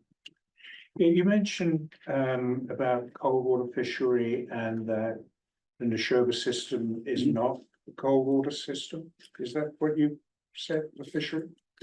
Well, where you guys are at, I don't believe it's a cold water system. It's funny because as you know, like tributaries, sometimes a little tributary off the side could be a cold water fishery. Well, Yeah. that was There my probably is a question, because I few think in here. Pond Brook is. Yes, yeah, and I didn't look at all the maps and everything like that, but yes, there is probably, and then you could also have some benefits from that, because one of the things we do see, and I don't know about your system, I'm just saying in general, I can give you 3 or 4 examples. Sucker Brook, that Nissitissit, it's right in the trees in Nissitissit. Nissitissit is a cold water fishery, but it doesn't really hold a lot of brook trout.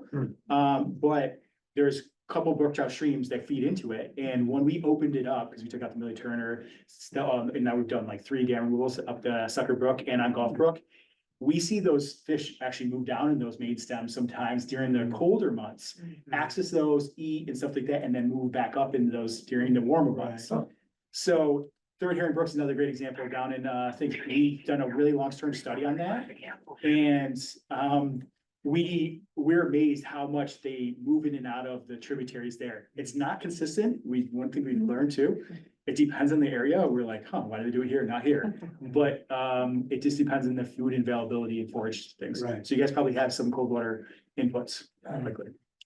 So where are we at? Are you all ready to move on? That was excellent. Yeah. Thank you.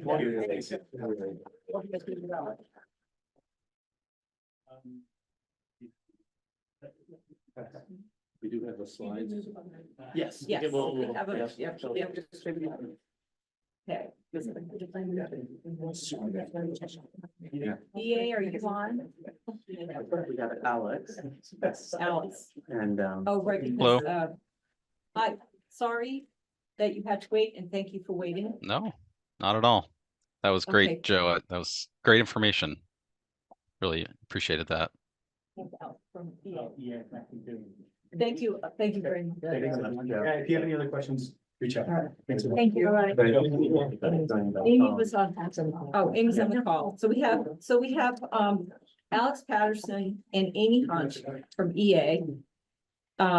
I will let them introduce themselves, and they are here really for questions and answers on the 2023 alternative analysis report.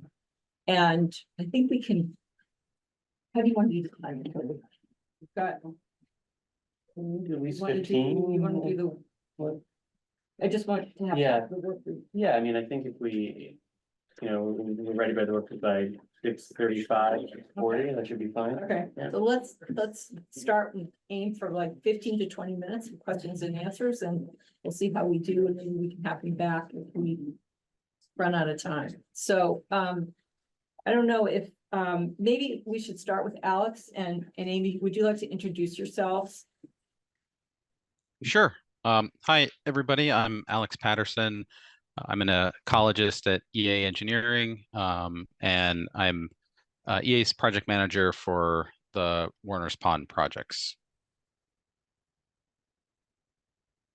Amy?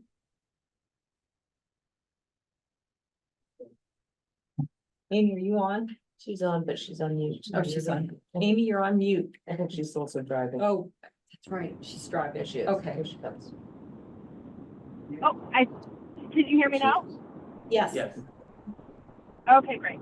Yep, Amy Hunt. I am a engineer. I work for EA Engineering, and I am doing the engineering for the where I worked with Alex to do the engineering for the dredging project, and doing it for the feasibility study that we're working on now. Thank you, Alex and Amy. So for the group, you all had a lot of questions about the 2023 analysis, a lot of them having to do with cost estimates and sort of how different alternatives were chosen. So this is your opportunity to ask those questions or other questions. And we can help you. We've recorded some of those questions. If you want me to kick things off, I can do that. Or if you've got things on your mind that you remember from that discussion, then please go ahead and raise your hand and we'll go for it. Why don't you start? If you have some of the questions that we, yeah. Okay, well, one of the questions that came up from the group was how did the 14,000 cubic yard alternative with the on-site placement design become arrived at? What was behind that choice? Why was that design chosen? Because that was a subject of Sure. conversation. You know, where did this 14,000 cubic yard option emerge from? So I would kick it off with that, Alex, if you don't mind. Yeah, I can answer that. So I guess, I'll go back to sort of, it was late 2022. We received the single bid for the original dredge project that obviously was significantly higher than the town's budget. And so immediately after that, we engaged in a series of conversations with Delia and other folks at the town and other entities with the contractors to basically try to see if there was a way to modify the project in a way that would bring the cost down to basically within the town's budget. So we looked at different alternatives for dewatering locations and reuse locations closer to the pond, different kind of configurations of the dredging itself, reducing the size, different options for that. And, basically, I think there wasn't a kind of a clear, relatively straightforward path to make the project be something that the town would be able to afford at the time. So that kind of led into a series of other discussions with the town and EA and kind of that's kind of where the alternatives analysis came from in the first place. And so the idea behind the alternatives analysis, I think, was basically to develop at a conceptual level a dredging project that would be more realistic within the town's budget. And then at the same time, also evaluate the potential for dam removal, and mainly because I think, that was sort of the one option that hadn't really been explored in previous studies, and then also no action. So as far as the actual modified dredging or limited dredging approach that's in the alternatives analysis, basically the way that we came up with that was through a very iterative process that basically considered all of the various sort of constraints on the design. So, that's always important to kind of understand what those are for any project that you're designing. So in this case, it was obviously cost was a constraint, regulatory feasibility was a constraint, sort of just logistics, sort of constructability, things like that. We were also, I think, constrained by sort of the hydrology and hydraulics of the pond its system itself, and sort of where it would make the most sense to actually place material in the pond. But we sort of very, I think, early on understood that because the transport costs were one of the biggest drivers of the cost for the project that went out to bid, that one of the biggest ways to bring the cost down would be to just reuse the material in the pond and not have to dewater it and relocate it elsewhere. So we kind of went into it with that being sort of the one of the main factors in the design, was that the material would be reused within the basin. And so we started looking at the various flow paths through the pond, where kind of it would make sense to put material so that it was outside of those flow paths, to reduce the potential for erosion, sort of how much fill sort of seemed reasonable, and basically kind of calibrated it through a series of different kind of design iterations to be basically within the town's budget. I think we probably started off with something bigger and then kind of ran through the cost estimates, came back a little high, so we kind of pared it down a little bit. And that's how we ended up with the 14,000 cubic yards of dredging in sort of the eastern portion of the pond. That was basically there to sort of connect the two main recreational access points, and provide kind of a deeper water area for recreation that could be accessed from Commonwealth Ave and Giroux, as well as it also kind of had the benefit of being closest to where most of the homes that directly abut the pond are located. And then the filling areas, one was sort of in the southwestern part of the pond. That area is kind of almost a vegetated wetland now, and so we were proposing to put sediment there to kind of make it to be really a vegetated wetland, but not so much that it would actually become upland.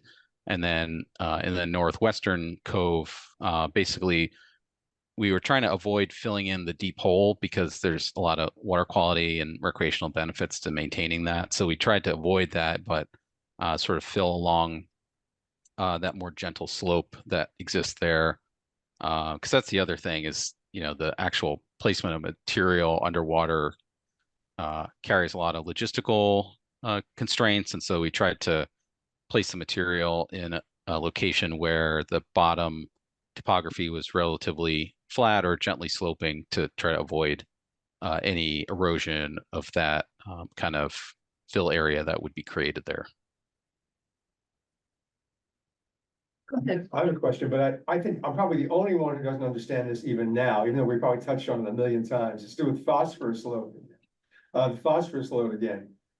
You say in the report that, that, and I understand this part, it's kind of shocking that the, what was it? That the phosphorus load in the pond is 6 times higher than the critical load needed, or the critical load. How's that worded?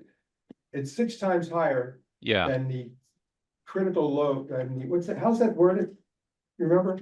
Well, so the critical load is basically the amount of a nutrient coming into the water body, where if you're above that number, you're basically certain to have water quality impacts. Okay, so yeah, so the pond has 6 times that amount in the phosphorus load in the pond. My question still, is that correct so far? Yeah, that was determined through the 2012 watershed management plan. So is that because the water coming into the pond has that much phosphorus in it, or is it the release of phosphorus already in the decaying material in the bottom of the pond? Yes. So you're asking about the source of it? Yes. Is it coming in each year from the stream, or is it in the pond right now because of the siltation and all the dead plant life? Yeah, so internal nutrient cycling is a big source of sediment in water bodies oftentimes. So I think it's combination of those things. I don't have that report in front of me, but and that was prepared by another firm again back in 2012. But I believe the major conclusion is that the load of phosphorus in the pond sediments is over 6 times higher than the critical load. So has anyone tested the water above the pond to see what it was coming into the pond, before it came into the pond? Yeah, as part of that study, they did a lot of sampling of the tributaries and outfalls to the pond. So they identified where those were and then sampled them under wet weather and dry weather conditions. And I'm pretty certain that report has like pretty good pie charts that kind of show you how much each source is contributing to the pond. Phosphorus contributions? I thought we didn't have that information. We don't have the contribution of sediments into the water column. That, to me, I think, unless I'm wrong, I think that's been the missing piece. We have good information in the water and what's coming in through the water, but what's introduced from the sediments and what benefit removal of the sediments would have on phosphorus. I think those are the missing pieces. Is this really a question about the impact of in pond disposal of sediment that's dredged? And whether that would make a difference, or are you talking about what is the source of? I think this is the question of how much benefit removal of sediments from the pond Okay, would have on the nutrient yes, cycle. that's Phosphorus is Yes. coming in from above. Right. Are we right. making That's any what I'm difference? right. That's what I'm trying to Is it think. constantly pouring in from Right. above, and so what we're doing won't make any difference, or is it settled there and it's just leaching up from the bottom? Right. And some of the conversation, and I see you, one of the pieces of, one of the questions in this, we've had this discussion before, was about if we remove sediment by dredging, and then we put it elsewhere in the pond, is there an effect? But Rachel, that's not the question I was Okay, asking. I have a okay. simpler one. All right. Just if you remove the sediment out of the pond, Does it change? does it change the phosphorus load in the pond? Okay, Whether you do it through dredging or dam removal, because that sediment Correct, theoretically is correct, removed yeah, either yeah, way. yeah. And does it change the phosphorus Okay. amounts? holding that thought, So my understanding, and others jump in here, was that the phosphorus loading coming into the pond in the stream was modeled, as Keith has pointed out, to be about 6 times the critical load. So there's a So lot Jeff, coming in, it's 6 times. right? But that water, that phosphorus in the water is not available to the plants. They're utilizing phosphorus in the soil. That's, kind of settled down attached to those sediments. Again, others jump in here with better wetland biology than I have, but. And so that phosphorus load is gonna continue because we can't manage that wetland, or it's not feasible to the watershed to reduce the loading. And so anyways, it's that. Okay, that's helpful to know. I'm just gonna add, so the parameter that ORS does collect is orthophosphate. I think that is the form of phosphorus that plants use, so I think that might be the one to focus on. In order to have that. And we've spoken with the leadership team here about the ORS staff scientists making a presentation, and I think that may be teed up for our next meeting. right? Go ahead. So I have a question for Yes. the alternatives analysis, because what I didn't really get a good handle on, and I don't know if it was done for a reason or not done for a reason, is the use of the drawdown capability of this dam and what that would do to removal of sediment and or resolving some of the issues that we've been trying to resolve by either dam removal or dredging, drawing down this, using the drawdown that we paid for on that dam design and using it to like remove sediment or remove phosphorus or whatever else we're trying to remove with all of these projects. I'm just curious from EA's perspective. Oh, so you're saying basically opening a low-level outlet in the dam? Yeah, because I think that's why it was designed that, part of the reason it was designed that way was to use it to help resolve some of these issues was, and I didn't see that as an option, because if you were to draw it down, some of that sediment, I'm imagining, would leave the pond. Like what we would do with a dam removal project, I don't know, this is again, a little beyond my expertise, but it felt like the drawdown wasn't considered as an alternative. Yeah, well, so I mean, Amy can chime in on this too. I think, so low level outlets usually are installed in dams basically to provide a way to draw down the pond, I guess for a variety of reasons. One might be to make repairs, or there was a big storm coming and you needed to draw down the pond to provide more capacity. Sometimes they are also used to help relieve sediment that's built up immediately behind the dam so that it doesn't kind of keep going and make this big wall of sediment. But that's usually, I think, only really effective, number one, if you have a lot of sediment kind of building up directly behind the dam, and number two, if you do it on basically a regular basis, probably every year, because you wouldn't want to, you know, if your low level outlet gets buried, that's not good, because then it's not going to work. So usually, you know, you would do that to kind of maintain the low level outlet itself, not really as a way to kind of do a wholesale removal of a lot of sediment from the impoundment.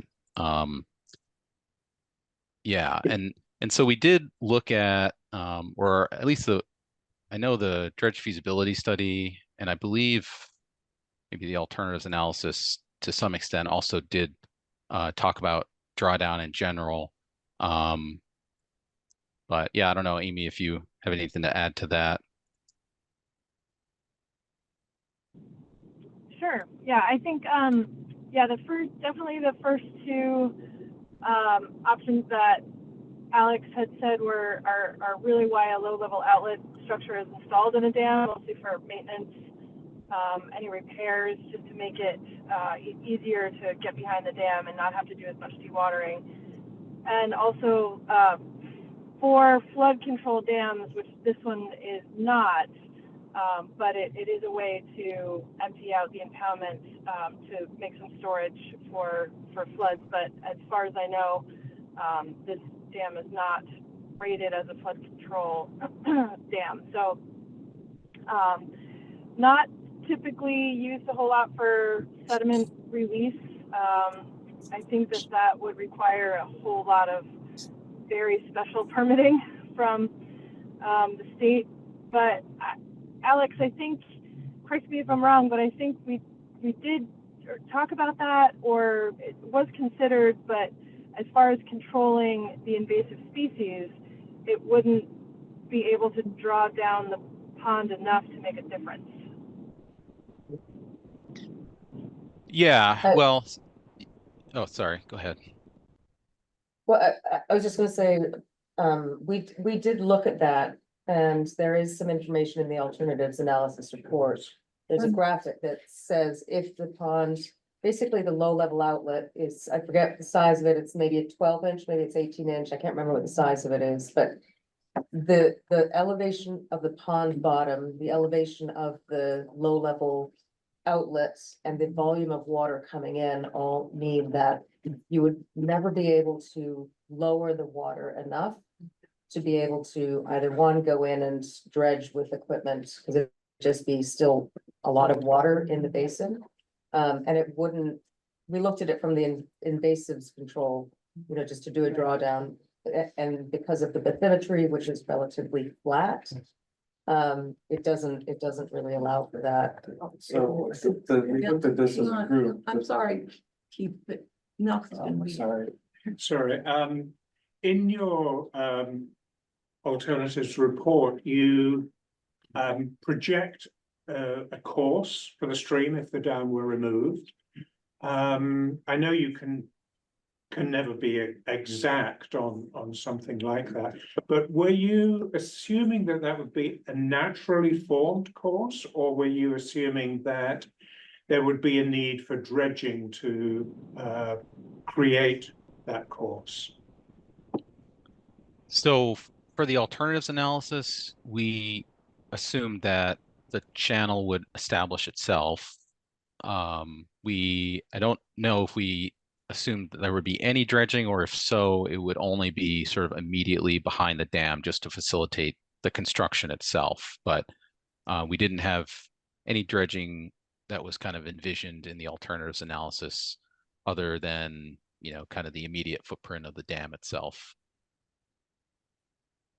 Thank you.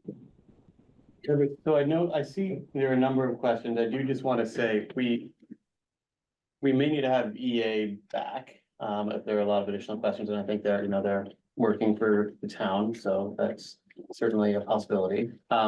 We want to make sure we have time to get to the work groups discussion, because it's really We may just have important. a couple more. I don't Yeah, know. so I mean, let's just, who has more questions? Just ask a question just for them to Okay. ponder, maybe not to answer. Okay, okay. Alex, it straddles between the alternatives report and the previous feasibility report on dredging.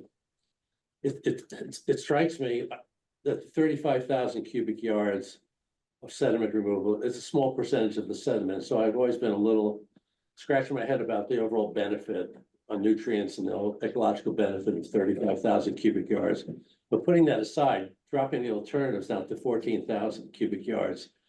I know it was driven by cost, but I'd like you to think about sort of the overall ecological benefit of dredging, and is there a sweet spot in dredging, independent of costs, that would give us the ecological benefits of nutrient reduction? Because it seems like we're skating around dredging and costs, and we're trying to fit a square peg in a round hole here. So I'm just, it just bothers me that I understand why the costs are driving this, but it's coming up with answers that I don't think are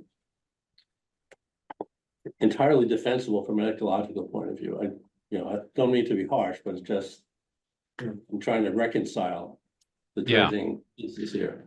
Well, yeah, I mean, dredging is a really complicated thing to Yeah. undertake for a number of reasons. And if I'll go back to what Joe kind of talked about at the very beginning of his presentation, which is DER is sort of all about process-based restoration. And so the kind of concept behind that is you're removing the things from the system that are preventing the natural processes like flow of water, flow of sediments, vegetation from occurring the way that they would occur in the absence of kind of any sort of human intervention. So it's sort of a way of restoring a system by kind of just taking out the things that, quote unquote, shouldn't be there, and then standing aside and letting the system kind of recalibrate itself.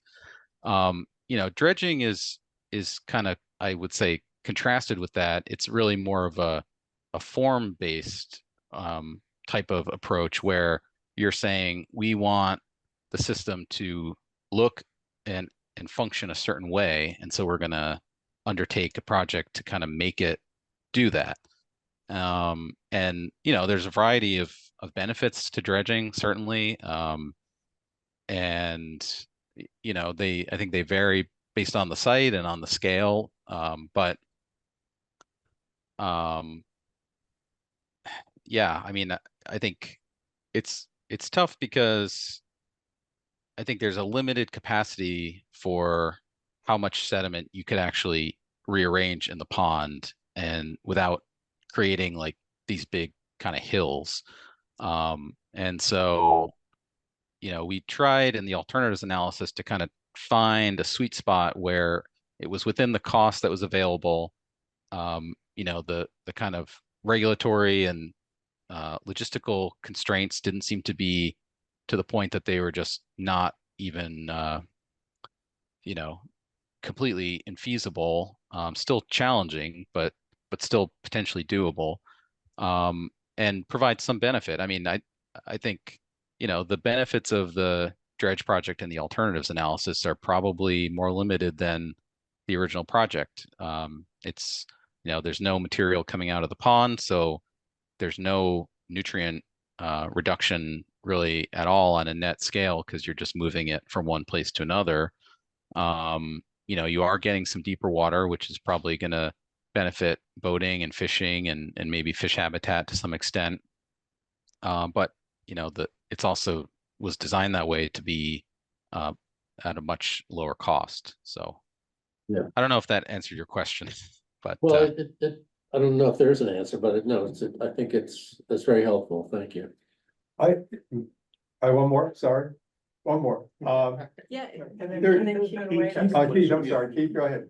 I just wanted to clarify, I think talking about the drawdown, it said that if you were to draw the pond down, you wouldn't be able to go in with excavators and doing a dry dredge. I think we talked about this as a group and looked at the 2012 report. If you did a full drawdown, the vast majority of the pond right now would be exposed sediment. Yeah. So I just wanted to clarify that was a little different than what we had previously discussed. Yeah, and just to be clear, So- so you can draw down a pond in multiple ways. I mean, if the dam has a low level outlet, that's great. You can just open it and the pond will draw down to that elevation. You can also just pump water over the top of the dam and draw it down that way too, because a lot of dams don't have low level outlets or they're not functional. So that's often done. I think it's less about whether you can draw it down and more about what the benefit of it is. If it's done for plant management, you know, there's a bunch of factors related to that. If you're doing it to kind of facilitate a dredge project, you know, then that's a totally different thing too. And that gets into a lot of other, you know, questions about just how do you get construction equipment through the pond once it's drawn down? You know, do you need to install like temporary timber matting? You know, how much of that do you need? And so that drives up costs a lot too, because then you're removing the material with excavators. You have to put it somewhere. So it's, you know, there's costs and benefits, I think, to different approaches. And Alex, I'll add in there that even if you were to do that, the material would still be extremely saturated. So it wouldn't be just easily manageable with an excavator, because it would still be completely saturated material and dealt with like basically a muck, you know, a chocolate milk. There wouldn't be a lot of structure to it. So just for time, I think if we can, I'd like to move us forward. A lot of these questions, I think, are things that could certainly be, and we hope will be thought about in the work groups, right? And EA is available as to help consult on those issues through that process as well. So if it's okay with folks, let's press forward unless they're burning. Well, I just had a quick comment, and maybe you can answer this very quickly. Is this unusual for a pond to have these three elements? And if it's not, that's fine. There's a delta where the stream comes in. So it seems like there's a lot of filtration, which I didn't see. I don't see in a lot of ponds. The second is there's a lack of sedimentation at the dam. Isn't that unusual? And then the third, there's a flush rate of less than 24 hours. So that seems, to me, it seems like an unusual pond to have those three elements. But I'm curious, is this common for you when you've studied ponds? Well, I mean, I don't think there's a quick answer to that. Okay, never mind. But yeah, I'm happy to talk about it. Is this a pink elephant? But I think certainly, you know, the specific characteristics of the pond and how that relates to the alternatives is something that is, you know, got to be on the mind of our work groups for sure. Okay, so let's, on that note, go ahead and talk about these work groups, and just to kind of reiterate our goal, we want to kick these off after the meeting and make sure that you all have a clear sense of what's being asked of you. And we're all good kind of on what the groups are and their mandates and the timelines. So, yeah, go ahead. I just want to thank. Oh, yes, excuse me, I'm so sorry. Yes. Yeah, I was feeling the time pressure I and know, I'm neglected, feeling so the I time appreciate that, pressure. yeah. No, I just want to thank Alex and Amy Yes. for taking the time, for waiting so patiently to have your moment. And we really appreciate you doing that, and we really hope that you will be able to come back Yes. if we have more questions from the group, and hopefully also that you'll be able to be available to work with the work groups as they go through their tasks and have any questions. But thank you very much. for Yes, coming thank you.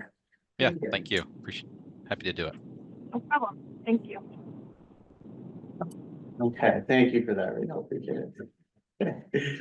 All right, so what I want to suggest, folks, you all should have a copy of the work groups guide. okay, which is a red line of the version that was sent around that was our attempt at incorporating your comments, okay, on the document. And so I'm gonna share kind of who's in the work groups, talk a little bit about the mandate and make sure that we're all aligned on what these groups should do. So in terms of who's in the work groups, for those of you who responded to the survey, we were able to give everyone their number one choice. And I think we looked at who's in each of these groups and feel like it actually worked out nicely in terms of balance of different perspectives and backgrounds. So I think our proposal is a question to you is if it's look good. So I don't think we need to do an official vote, but yeah, Keith. I did submit like an alternative approach to this, and I think it seems like to me that we're trying to do this in subgroups as quick as possible. It seems to be more about meeting like a timeline constraint. But I think the group actually should be looking at all these together. I think it's gonna be like the fact that people get to choose which group they're in, like there's probably implicit bias already there forming your decision. So I think that would be actually been more beneficial if we could do all of the group 1 week at a time and not split it up by subgroups. So, I mean, I'm not sure quite, okay, if that's the wholesale change of things, it would be certainly possible. I mean, That's we something didn't that really we spend a lot of want. time breaking this down as a group, so I don't really feel like we had a lot of time to discuss it, so it seems like a little rush. Well, one of the issues I think is to consider with the work groups. Well, if we do this as a full group, let me ask you this, if you do this as a full group, then those are these meetings, correct? Is that what which are facilitated meetings with only 2 hours? I'm not sure, I guess I'm a little concerned that it's too big a group in a way to really dive in deeply enough to really have the back and forth that a group of 3 or 4 people can have on their own. So that's one of the concerns, and you're right about the time, we have to put that out there. We have a schedule, like we have limitations on how long we have to work with you. So it's on our minds. The priority is for like what the task force is accomplishing, not priority is your, no for- offense, not Right. yours. No, I don't mean that. I just mean that we're trying to get you to the end of the, of the task, like of the mission, right? So can Yeah, I, but we while we're need, like, still here, so that's one aspect of Quality it. over quantity that kind of the- assessment. The question I think about like the largeness of the group and delving into these issues in these kinds of settings versus having a group that can really operate on its own outside of these meetings, so we can also have the big meetings at the same time. The bias issue, it's going to be there. These are not decision groups, remember, these are work groups to go through and do information, finding gaps, finding areas of commonality and identifying what those are. So it's okay if there are people who go into these groups and may have a bias towards one solution or another, as long as they're willing to work with the group to fulfill kind of the tasks. But I had to make a promise when I was being interviewed to be on this task force that I wouldn't be biased. Well, that you would have an open mind. So That's correct? right. Right. one additional thing, and Vicky, I see your hand, I know you, and you want to chime in, I see lots of hands. I also just think it's important to clarify, what are these work groups for? Right. Right? The work group is not here to recommend anything. The work group is not here to evaluate or rank these alternatives in any way. The work group is here to answer questions, research and consultation-based questions that we as a task force have identified. Right? It's the questions that have come up that we said, if we could get answers to this, it would help us make our decision. So it's to inform these conversations. Everything needs to come back to this group and be brought in front of the group. That is where every evaluation and decision-making issue is gonna happen. But in terms of just getting some of these questions answered, right, and allocating responsibilities to do that, I mean, this is our proposal to you, I think, based on what we've seen as being helpful and, Really just, yeah. I support that proposal, because I'm running a task force now where we did break into groups. and to do the research, but those groups have brought back and continue to bring it back to the overall group, so, and the group is just starting to deliberate based on all of this, so even if people have some bias, that's fine, and they bring what they know, but it's the group that decide. Right. My only comment on this, which I emailed you, I think this would benefit by additional or the cross-cutting, this is a matrix of alternatives and issues. Mhm. And the issues are recreation, character, history, and ecology. I think a benefit, we don't have enough people to form all those groups, but I think the cross-cutting should involve the ecological. I think the cross-cutting breaks through the biases and kind of. So I think it works if we actually work the matrix. I'm very supportive of the groups. The only way we're gonna get this done. So if we were to go ahead with the groups. Let's just say, Yeah. I thought I You'll be split up next. early. I had it, I've been waiting.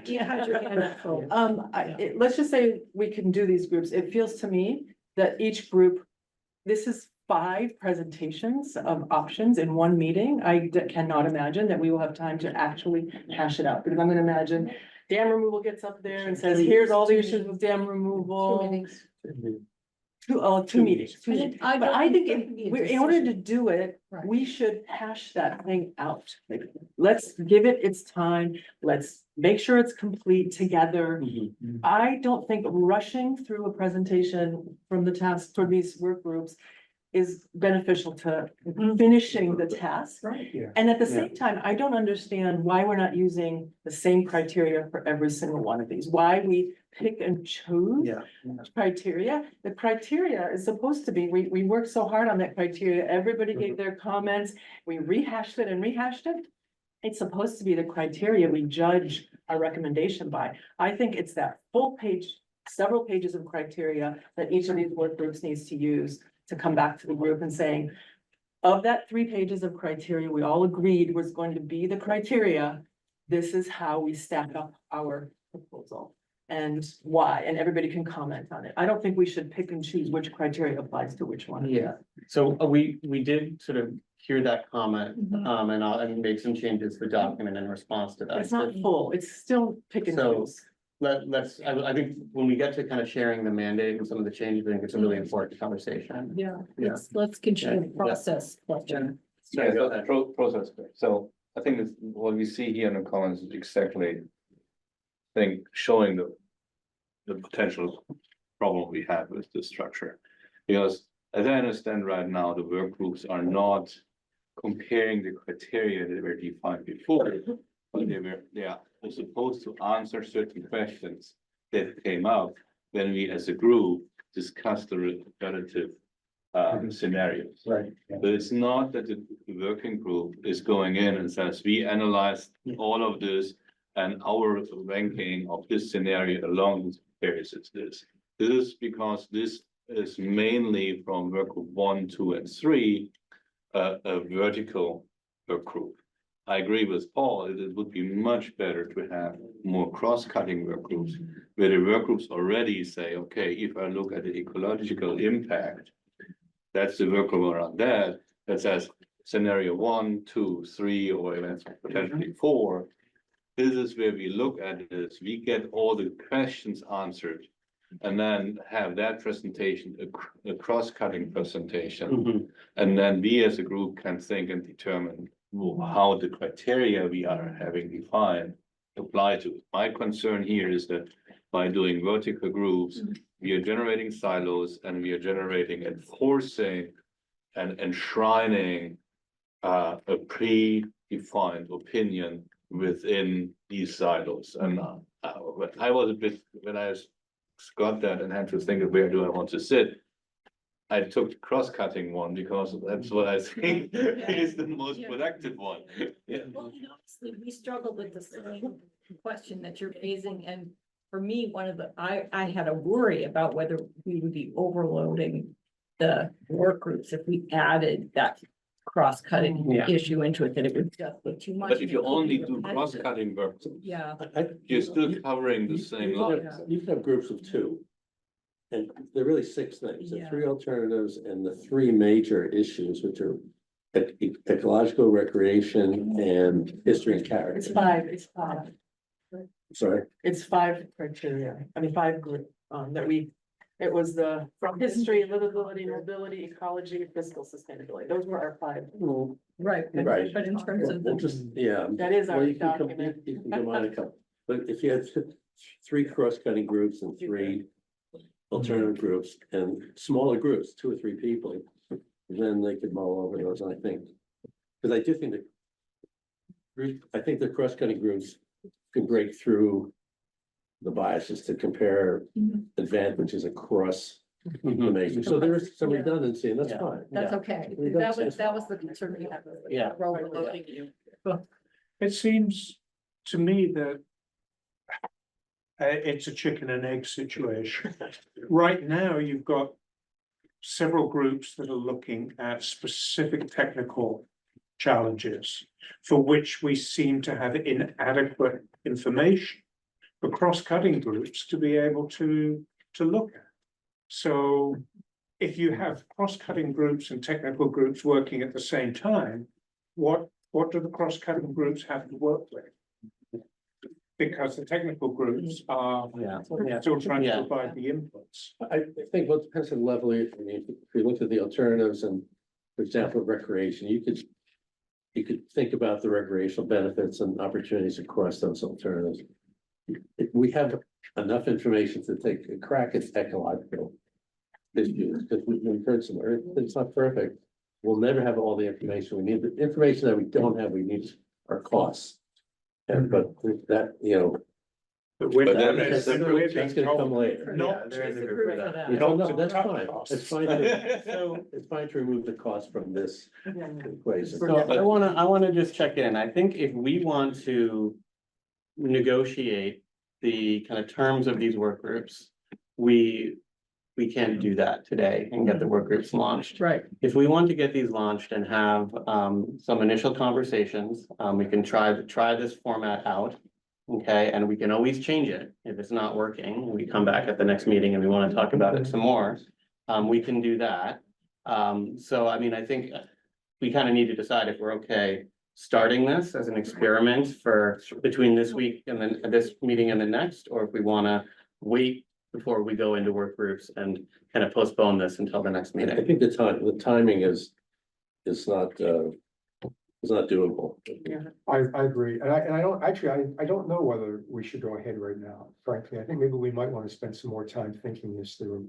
I'm not sure the groups are broken down the way we need them to be broken down, even if we want to use them this way. And then personally, I'm not even sure that this is a wild idea, whether we don't just have two or three groups, dam removal, dredging, and no action. And then us act as a cross-cutting group and decide what the ecological, cultural benefits are for each of these, for each of this. And that may be a way of approaching it. And frankly, what I would love to see, even from those three, if we did those groups, I'd love to have some significant numbers, financial numbers on those projects. Without saying we're limited by the town budget, I'd like to know what dredging would cost if we went with, okay, let's say we decide we weren't gonna go with the 14,000, it doesn't seem right. What is it like for 35,000? What is it like for 100,000? I'd like to know that. I'd like to know what dam removal would roughly would cost us. And then let us decide that in terms of the other ecological and cultural benefits for this. You mean So- together, like? Yeah, in other words, have a small group. I don't think I would want to be part of the group. Maybe I would, to look at the dredging. I don't have the technical ability, although I have some interest in it. I'd love to have some folks, even with differences of opinion, come back and say, look, we looked at this. Here are the two solid proposals that dredging how they could proceed. It could proceed either with a 35,000 cubic yard dredging or a 100,000, I don't know, whatever it would be. And we found that here's how we can get significant numbers. We think are relatively accurate for those two formats. Here's what we put in front of you, and then let us work through the whole matrix of the cultural and ecological. I want to pause because I mean, I'm you know, I think Rachel and I are kind of a little bit confused. Yes, Like, we're where the concerns are confused. coming from, because I think Yeah, that really was Was what what we- exactly what we're that's proposing. exactly. you what said- this whole but- group and this other- Yeah, and you also said, So- you so also can said we we- shouldn't come back with hard So numbers. we haven't actually, yeah, could we maybe share what, We haven't had a chance to kind of maybe take you through the whole yeah, picture, because I think a lot of what you all are commenting on are things that we really tried to incorporate into the work group mandates, so to speak, what the mission is of each of the other work groups. We've got a difference, you know, we have different pathways that you all have mentioned, and we've been, I think, clear with you that we're not sure ourselves about these cross-cutting groups, about the recreation character history, as to whether that should be embedded in each of the work groups or whether it should be. And that's fine. You know, we've told you that we were worried about the workload. You think that that's okay. That's fine. But the questions that you're raising, Bill, I think are precisely what we have actually. Well, for example, If you you're can- saying there, don't worry about the So, finals. so can And- you give us, can you hold the comments for just a couple minutes and Sure. let Toby say a little more about what we're thinking? yeah, Would you do okay, that? sure, I can. Okay, if you're okay with Yeah, just. if that's okay just with folks. wait and let us kind of finish a little bit. Yeah, yeah. Okay, Yeah, so maybe, I mean, I could go through I think, Chris, you had suggested going through the actual document, make sure that people see this, that we're looking at this as opposed to a summary. So I think we can do that, right, and do it quickly, because I know we are already past yeah, the time here, so. Essentially, right. The purpose of each of these groups is to try to answer some of the questions that were really hanging us up and moving forward. So if you look at the dredging work group, right? The big task, what is starred in that group is basically exactly the kind of question that Bill was looking at. Like what can we identify as some dredging alternatives here, right? What can we learn about the cost of those? Do we want to put a couple forward as what we as the work group think are really the best that we could do, that we want to put forward to the task force to consider? Right, so what kind of design alternatives do we look at that could reduce costs, to increase impacts? There have been questions raised about the water quality impacts of removing sediment. What can we say? What can we learn about how much dredging would impact overall water quality? Right, so those are some of the questions in here around specifically project design, which is a key one, right? In there, right? There's also kind of background just on implementation. That's another category. What would it actually look like? Right? What can we say about, you know, the equipment, the access to truck routes, and et cetera? Some of that has already been answered. Maybe that's not a question the group needs to focus on, but it's in there. And then there are questions on, you know, ecology, where we talked about that, the extent of impacts, and then we added in based on comments the cross-cutting issues, the financials, kind of the other pieces that you saw were absent from these. So we said, you know, what kinds of maintenance costs does dredging entail, right? We have another work group, right, the financial group that would come back and report on sort of possible kind of sources of money for dredging, right? Would be the cross-cutting group looking at that. We specifically say in this group, you know, talk about some of the financials, talk about climate risks, other impacts based on our criteria. Okay, and we also say, you know, overall, do you have recommendations on possible approaches that we should consider, not evaluating them and saying we should do this, but this is sort of the best dredging ideas we can come up with for the group to consider. that's sweet Right. spot. The idea. sweet spot, Right. right? It also might be that group thinks that they should come out with a actual rebid of the dredging project or some other approach, right? Hiring a firm to help estimate construction costs, right? So that could be another thing that group could do. So with respect to dam removal, right, it's likewise sort of thinking about project design. We're gonna learn a little bit from EA on the 30% 30% dam removal design. What does that tell us? Is there more we can identify about what dam removal might actually look like based on how other projects have gone, based on what we're learning from EA, right? What can we say and what can't we say, right? Based on the information we have now, are there approaches we'd recommend for learning more, right? So it's coming back and saying, what is a pathway for this option that we think, kind of based on our research and looking at some of the questions that have been raised, is sort of the best way for the task force to think about this option. Not decide if we should do it or not, but sort of what's a pathway forward for dam removal that might make sense, we think the task force should really look at, right? And so similar questions, we added things in about financials, about climate, about other impacts related to the criteria that were suggested. So, Yeah. oh, whatever that means. So Malcolm, you had a hand. Yeah, I'm still really uncomfortable with this approach because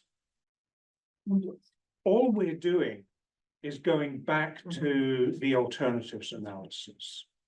And in response to that alternatives analysis, a whole myriad of solutions, possible solutions, came out of the community.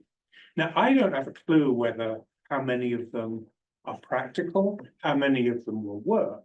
Yeah. But I do think that the community members who raised those, and not all of them are idiots, some of them are very capable, competent people who made suggestions, they deserve a response, and this is not responding to those people. So, I mean, I don't want to be a broken record, but we heard that comment. And in the document that was sent around is part of the mandate is to look at suggestions that have been offered by the community within these different buckets, right? And if there are ones that aren't in a bucket, obviously we need to look at those as well. I think it's a really valid. Well, I mean, like just today, I mean, we've had some discussion about drawdown, but we haven't answered at all whether drawdown is useful. I mean, we've got Keith's point that, you know, drawdown will make it so that we can excavate. We've got EA saying no, and we need to have, it seems to me, we need to have an answer to that. So so as part of the work that EA is doing right now, we included in their scope that they would evaluate up to 5 additional alternatives, and maybe, you know, drawdown is an alternative that we ask EA to evaluate. The side channel that John Coleman proposed could be another alternate, and if there's 5 alternatives or up to 5 that the task force wants to have EA evaluate, that is something that they are I think that would be under good. contract to do. But I agree with Malcolm, though, that I think going back and just looking at each of these and these very minimal sort of, it's dam removal, it's dredging, and it's no action, is too simple. What we should have come to by now is there a dredging option that answers all of the questions? Like, what do we do with this original dredging option that makes it more complete after everything that's been asked and discussed? Is there a dam removal option that takes into consideration everything that's been asked and discussed? It's not going back and looking at dam removal and answering, what does that do for invasives? No, we need to like have a proposal, which is what I was trying to say. It's gonna take longer than 2 meetings, because to come up with a dam removal option that actually, maybe there's a beach as part of dam removal. Maybe how do you get to Scout Island has been come up that doesn't answer that with this document. Like, we need to answer all those questions in that subgroup and come back and say, okay, the dam removal group has now taken the original report. We've also answered all the 75 questions that have come up about dam removal. There's still these questions that are unanswered, and here's what it looks like at the end of the day. Let's evaluate it now, not the old dam removal proposal, the new one that we've worked on. for the last 7 months. But that's not what's in here. That's not what this criteria has. It's not criteria, it's the work group. Because like Fish Passage isn't in here, the John Coleman thing isn't in here, like, it's still So- not in. I think I would just say, I mean, taking a step back from like kind of how you're reading the document, how I think Yeah. we intended the document. What I think we intended in the document, Vicky, is exactly what you you're just said. saying. Okay. Exactly. So exactly what you just You, said. that the work group go wild, Yes, look at everything. So it's not really this. Imagine a solution that will address. Yeah, I mean, You- like really. And it's it's 3 groups. so we also like, so we have to divide these up in some way, Yeah. right?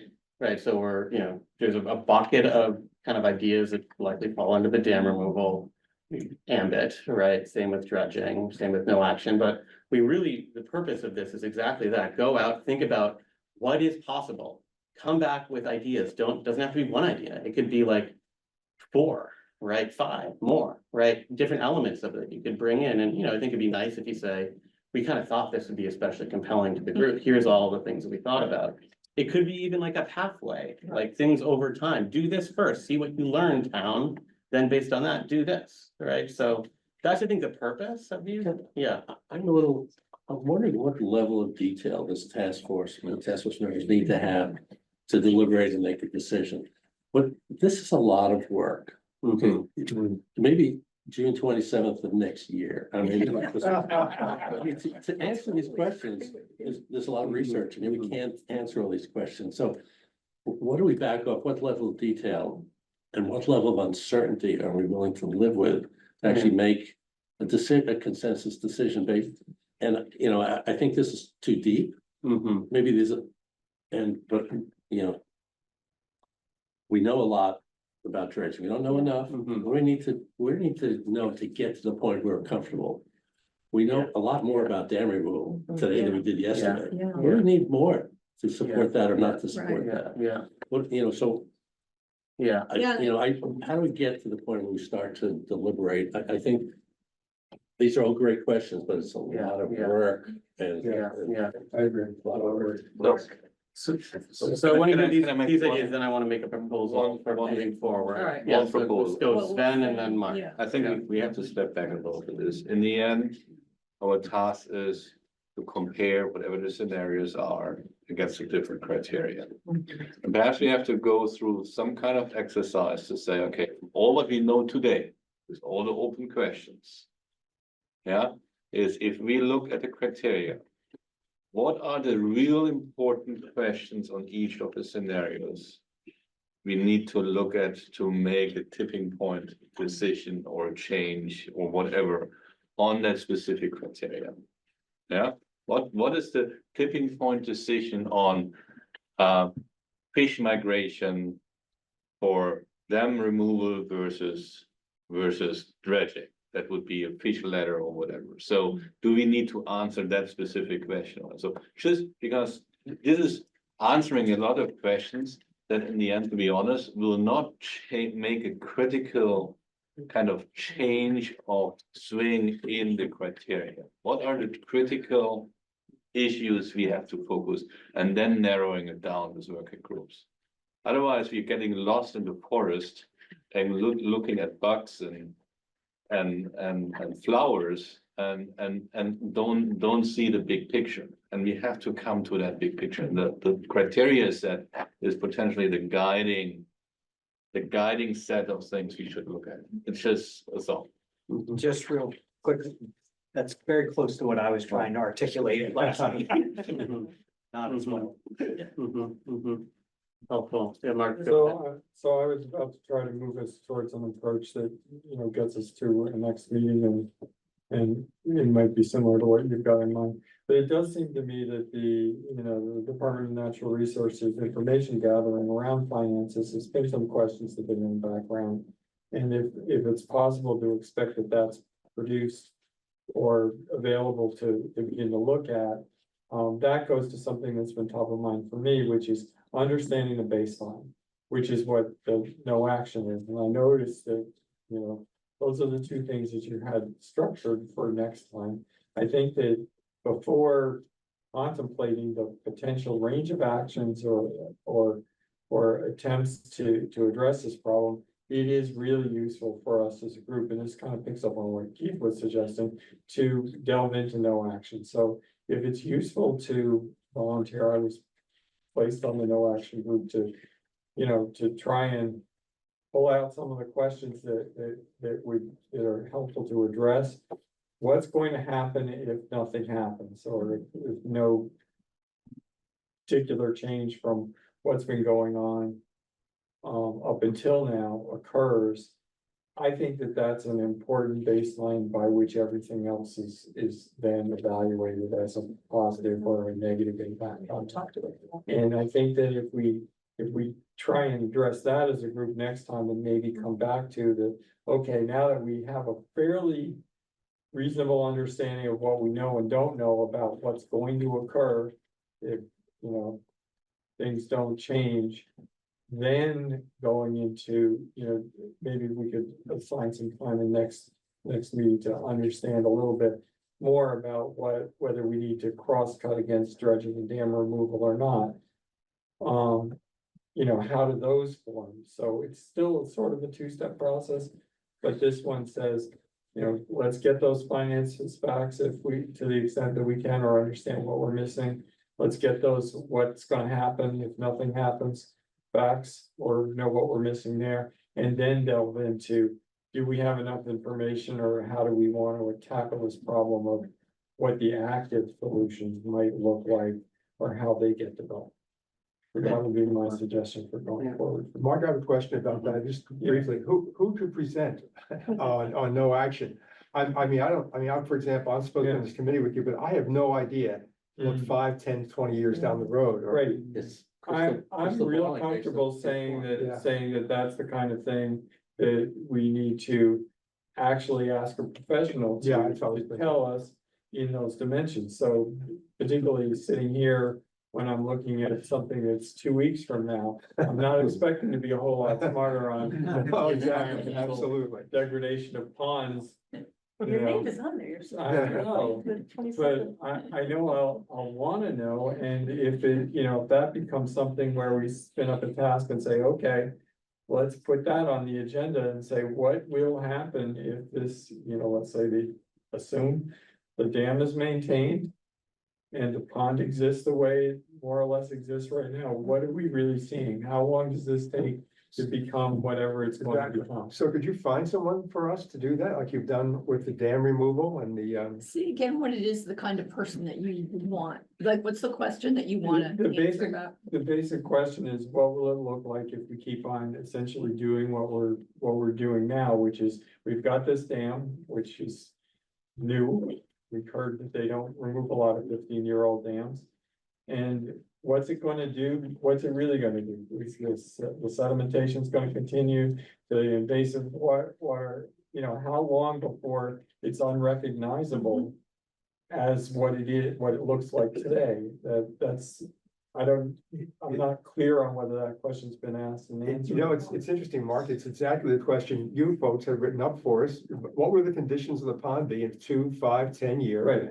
If there's no intervention, what will be the impacts of this change on water quality, wildlife, fish habitat, recreational use, et cetera? The only Is thing there I someone would who add though, to that, Bill, is there's been several water maintenance plans over the years. Yeah, yeah, 2012 and yeah, whatever. Yeah, I would say that option should follow the maintenance plans that have been recommended to the town. It says, if we didn't remove the dam and we didn't dredge, we recommend, you pull the water chestnuts and the neighbors do such and such. That would be part of, you mow the dam. That would be like maintenance of what you currently have. Right? Well, it sounds like what you're asking, Mark, is about what's the trajectory or the sequence Yeah. of the natural process that Right. the that the pond is undergoing now. If you did nothing but like the normal level Normal of maintenance that maintenance. you're doing Mhm. now, what would the Well, we're not doing lifetime? it. And there, when I worked on this with Toby, I mean, my thinking was that information should be able to be provided through EA. Because there's lots of science about the timing and, the sequential processes of succession. So there will be some ballpark, range numbers that could give you photos in time of this is what it would look like in 5 years, this is what it would look like in 10 years. I mean, you may be aware of that same information. Yeah, so there's specific firms that specialize in like lake management. So it's one company that comes to mind is Solitude. I'm just wondering, can EA sub out to them, just specialists and Well- like these kind of systems? I mean, I think putting that question aside, because I can't answer that, is thinking about this as you're not going to get the answer. You're going to get a range of possibilities of this is what, here are some other ponds that are similar. Here's what's known in the science in terms of succession rate and, how ponds change into wetlands. And that's, there's a lot of data on that. And so most environmental consulting firms who work in water issues can come up with that information for you. One of the things that we were thinking in terms of the way that we did the work groups is that EA would be available to you and that we would help the work groups if there are particular specialists that you need, like, you know, someone from DER, you need, you know, that we would try to identify those people if we can to help out, but the work group is not on its own to go to the library and do, you know, massive amounts of research. Right? You know, I think it's important for us not to overwork any of these issues. Back to my question, what level of detail do we have to know? Yeah. To be comfortable. I don't know a lot about the pond, but I do think we can answer the question. No action. There's no action really means no action, no maintenance. I think we know what's gonna happen. But no, there are nuances. There's group 3A, B, you know, no action, but you maintain them. So, you know, it's a question, what level of detail do we really need to know? Do we need to study that or could someone come in on There've been that? so many studies.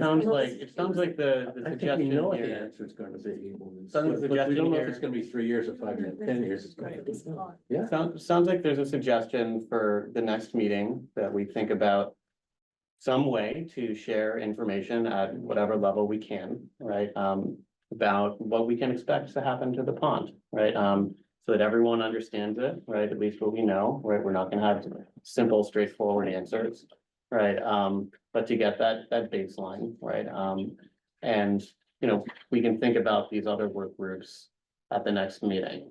Okay, I want to suggest that for purposes of moving forward now, Mark, it sounds like you're okay to take that on. We will work with you to try to help find an expert who can talk about sort of what pond succession looks like, right? That sounds like something that not everyone knows a lot about, right, at least, so we can certainly bring in that.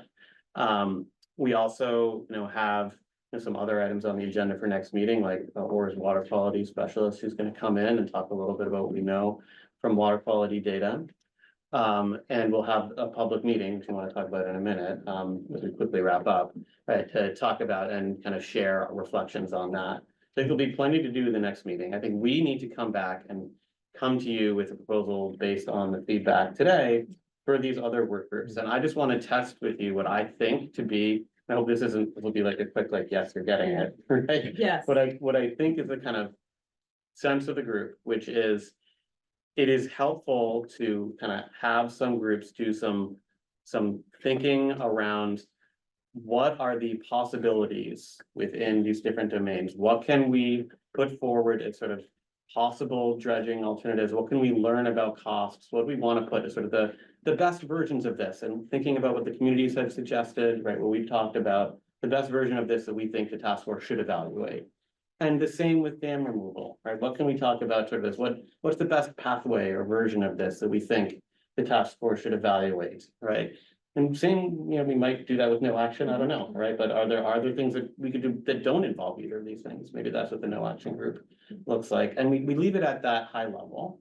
Okay, we can certainly give you these more detailed questions that have come up and say, like, you use your judgment. If you think that, to the point about criteria, that this is gonna move the needle in one way or another, like, see what you can learn about it, right? If you can't learn a lot, like, we're gonna have to figure out how to move forward, but at least you'll be able to tell us that, right? If you don't think it's gonna move the needle, come back and say, hey, this was a question, we didn't think it was gonna be that impactful, here's why, right? If you all feel like we need to learn more, we can.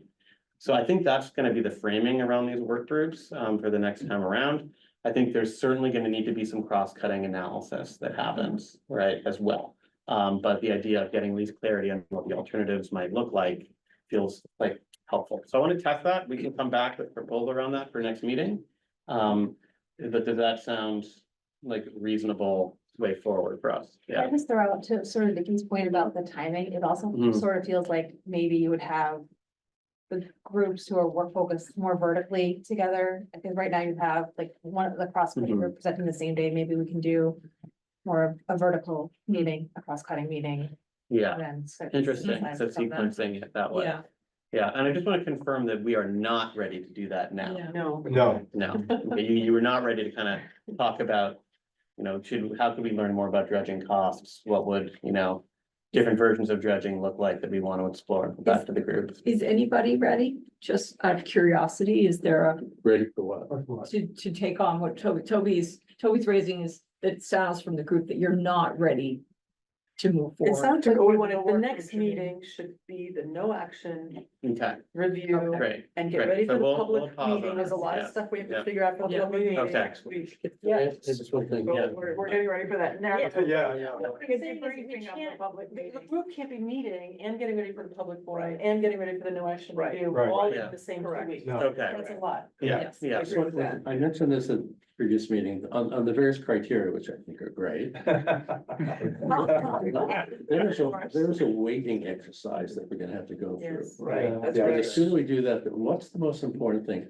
If the most important thing, for example, is the character of the pond, that leads us in one direction. If the most important, I think we have to decide what is the most important I don't thing. think we can decide that now. I Well, think we I'm have not to- sure we can decide that now, but I mean, it's going to drive the ultimate deliberation. because But I think you if you can't- look things at are- each thing, then you say, okay, you look at all the criteria and how does that fit in with dam removal? How does it fit in with, dredging? Right? And then you kind of say, okay, what's really, looking at what each does for each of the Oh, you have to criteria, look how at does- these things, Then but- what's more important? But if we say But I don't think you can. pick. recreation is the most important thing here, and that will probably drive us in a certain direction. Characters, so I think the weighting of the criteria, sooner or later, we're gonna have to. Yeah, so I wanna just put a pause on this You say we conversation. don't have to do. We can just, No, I just think it's Yeah. open for more discussion. yeah, this is a complicated Yes. question, I would say, right? And, I agree with you. yeah, I think we can talk more about it at a future meeting, but I think clearly we weight these criteria differently, right? Different people care Right. differently about different Right. criteria. Right? So what, But that's okay. that's okay, Consensus, Yeah, right? that's part of the We're process. gonna, We lay it all out and Yeah. then it starts driving it, right? Okay. But So it we're should- sooner or we're later. gonna be transparent about what those are. We're gonna uncover what those preferences are, and that's gonna be part of the challenge of reaching consensus, right? And so we're gonna try to find approaches that can thread the needle, right? Yeah. But that's a future conversation. I wanna just, for now, kind of press this forward, because public has been waiting, Yeah. y'all are way over time. Okay, so we don't need to talk about these work groups since we're not doing them. I wanna just note, thank you for responses to the poll on the criteria document. Generally, all members can live with this document, right? So that's really encouraging. So kudos to the group for the feedback. It's all been really helpful. There were some suggestions, and I think we felt by and large they were very helpful. Some open questions in the comments, and I think we can talk about that and take feedback on those in future meetings. But good news is I think we're rounding around, getting towards kind of clarity on what those are. In terms of our next steps, okay, so we have these site visits coming up as soon as this weekend. They're 9:30, okay, and so thank you all again for responding on the polls. I think coming to the next meeting, the 15th is gonna be Paul, right? I think Sven, you were gonna come as well, and then we have our two guides. And I think I will go that. And Chris day, is gonna yeah. go as well. Okay, we have our two guides, Jeff and Keith. So the meeting point, the correct meeting point is, Pond Street, correct? No, Yeah. so Harvey, Right out. thank you, right out parking lot. Okay, the Lost ride it. out parking lot, okay. So let me get out my educated agenda here. I have all these, so I'm trying to go by memory. Okay. So there was an incorrect initial public meeting, both the time and the meet out point, okay? So, make sure that you go to the right place. Now, Can we be 9:30. clear which ride out parking lot? The one on Lost Brook. Right. Okay. I knew that's what you meant. Yeah. So we have this public workshop upcoming as well, on June 20th, 5:30 to 7 at Harvey Wheeler. Okay, so the general approach in that is we're basically gonna present on our progress.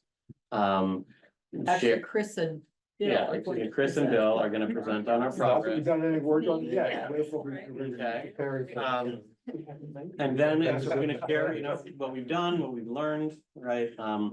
And then we're gonna basically have, small group discussions. And the hope is if we get enough task force members there, we can have at least one task force member sit in on each of those small group conversations. And the basic question is gonna be, what are we missing? I like that question. Right. I mean, that's Yeah. exactly right. That is the That'll question. pick Yeah. up. Right, what are we missing? What aren't we thinking about, right? And you know, we're gonna ask people to, you know, probably share out a little bit about what came out of their small group conversations. And when we meet next meeting, we're gonna talk about what we learned and how it should impact what we do in this group.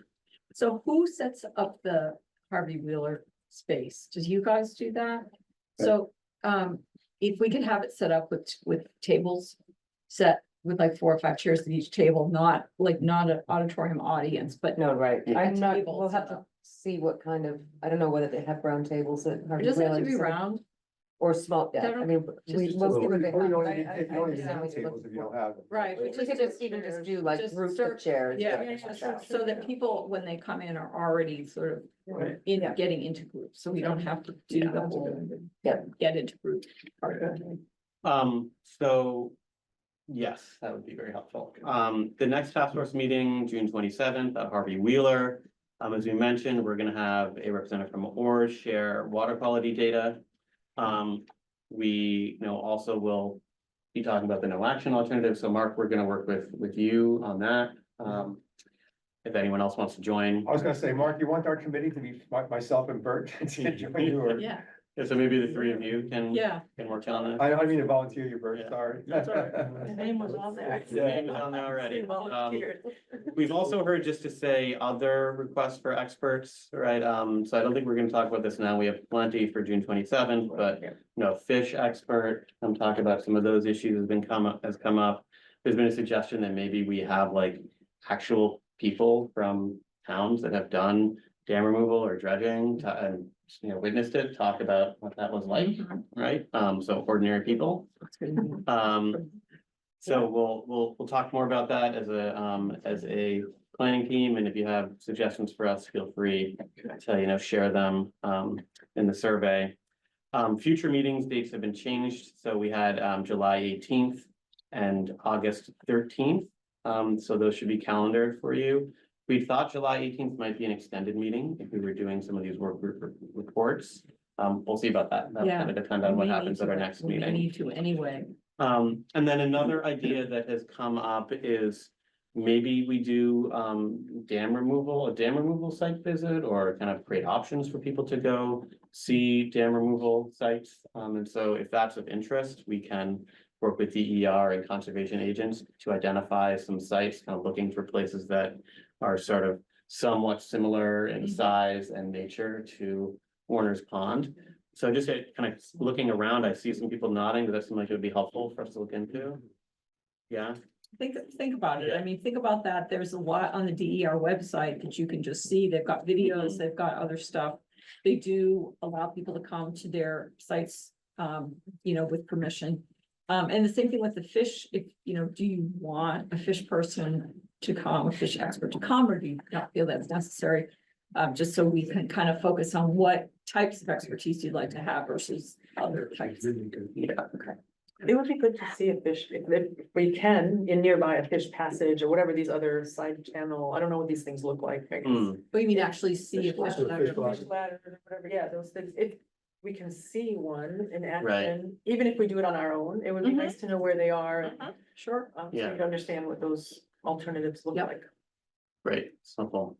Okay, so I think that's all the action items on my agenda. Rachel, anything you want to add? Okay, all right, so 40 minutes later. So we can move to public comments. And I think folks know by now, we're opening up for public comment. We ask you to keep your comments to within 2 minutes, and we always say, be respectful in your comments and avoid either attacking anyone personally or any group. And this, I know people do that anyway, we're very careful. So that's it. Anyone want to speak? Yes, Yes, hi. identify yourself. I'm Allison Ailey. I live at 47 Warner Street. Okay. And I'm a new member of the West Concord Advisory Committee, but I'm speaking personally here tonight.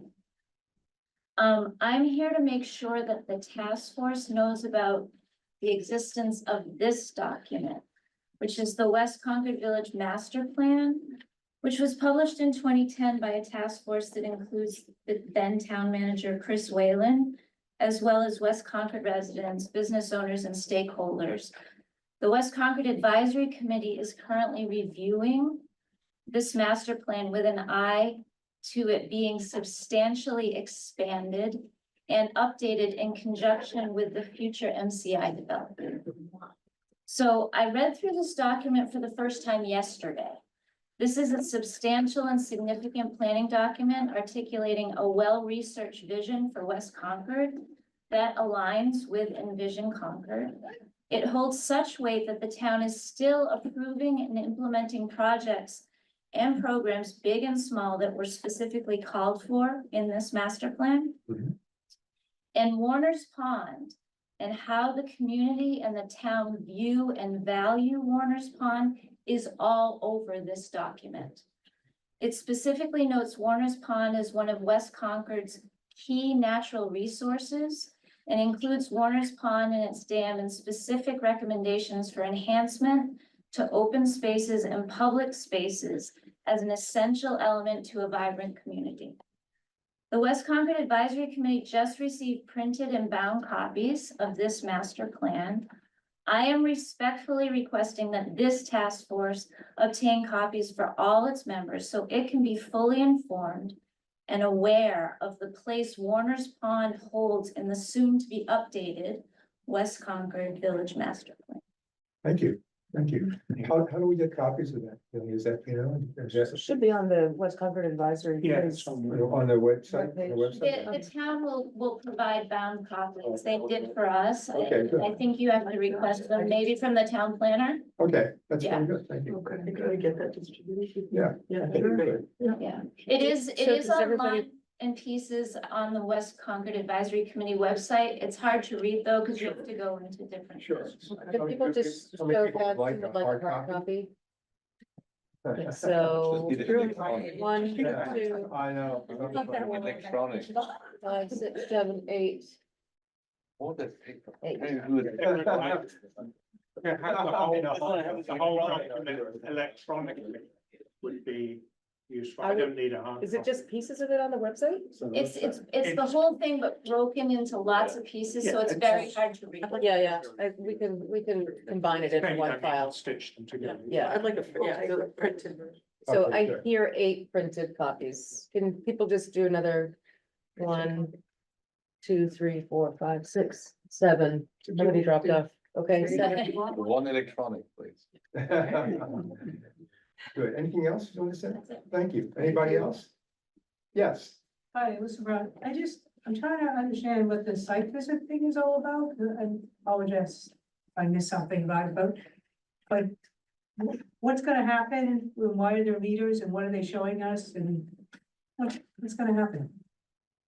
I think the committee had sort of different familiarity with different parts of the pond system, the stream system that we've talked about all, over the previous months, from neighbors to folks from other parts of town. And so we all thought it would be valuable to go see almost 360 degrees of the pond. So we're going to start with Pond Street. We came up with an itinerary that we discussed, go up Commonwealth Avenue to the entrance to it's just Row walking and over to back. the farm fields, yeah. You said there's Guy. Keith and I had a quick conversation, I think, with Malcolm, just to lay out what would be the important points where people have asked questions and what would be a good itinerary. And these are, because they're posted, I assume, open to the public. Yes. Yep. Any other comments? Anybody else? Yeah, Miguel Chavari, 255 Commonwealth Ave. Yes. Just one comment about the time at 5:30 on June 20th. I'm a little worried that you won't get enough of the communities to show up for that. None of my neighbors work in Boston.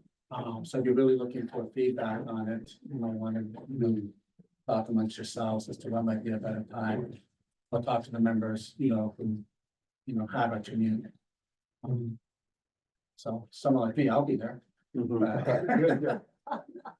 Yeah, it's a question. I mean, we've been around, it's a good question. We thought about it later. I don't know how we ended up with it, but I think it's because it's basically around the time that we've been meeting. Maybe that's good. We thought 5:30 would be a reasonable time. All right, I really just wanted to bring it up then. Yeah, No, it's a good that's point. why we. Do people, I mean, just quick poll on whether people want to change the time to a later time. I'm okay changing it, but I don't have any strong feeling about it. I don't know. Yeah. I just wanted to note it. I think if it will increase participation, then I think it's a good idea. If it's already been communicated out, this is like, I sent it to the school newsletters. That's true, it has. And so Oh. that's, yeah, the school newsletters. That's right, that's very good. I think it's good Then to we remember should- for the next That's time. not- next time we do it. One coming And up. we can do that one much later, Yeah, okay. 6:30 or something, yeah. And one quick comment too, are you gonna keep it and stop it right at 7 o'clock? Because I remember the original meetings with EA were very rigid as to the ending time and stuff, and I don't think you're gonna have that issue this time around. But, you know, people felt they weren't able to, you know, it was so rushed through, we weren't able to give our comments. So I would suggest to, just like you did today. Yeah. At the end. Not that you planned that. So I would also suggest that. And then one last observation, we're still under 2 minutes. Right. Is that, you know, first I apologize, it was too loud when I chased that poor guy out of here and stuff. But I was asking my question about what's the term, the hazardous condition of the dam, or that, you know, that classification. And I was just a little unclear, so when I asked him, what he had said was, yeah, if something happens, it's the potential for damage downstream. Correct. But it doesn't take into effect the condition of the dam, so I just wanted to reissue. What's that? There's 2 separate criteria. Yep. So I just wanted to, because I was confused about it, I don't know if anyone else was. That's just me. Anyone online? Are we all set? I'm looking for the master plan right now. That's it. Okay, well then I will adjourn, with no further business, I'm adjourning this meeting at 7. Wow. I know. You get paid overtime, you,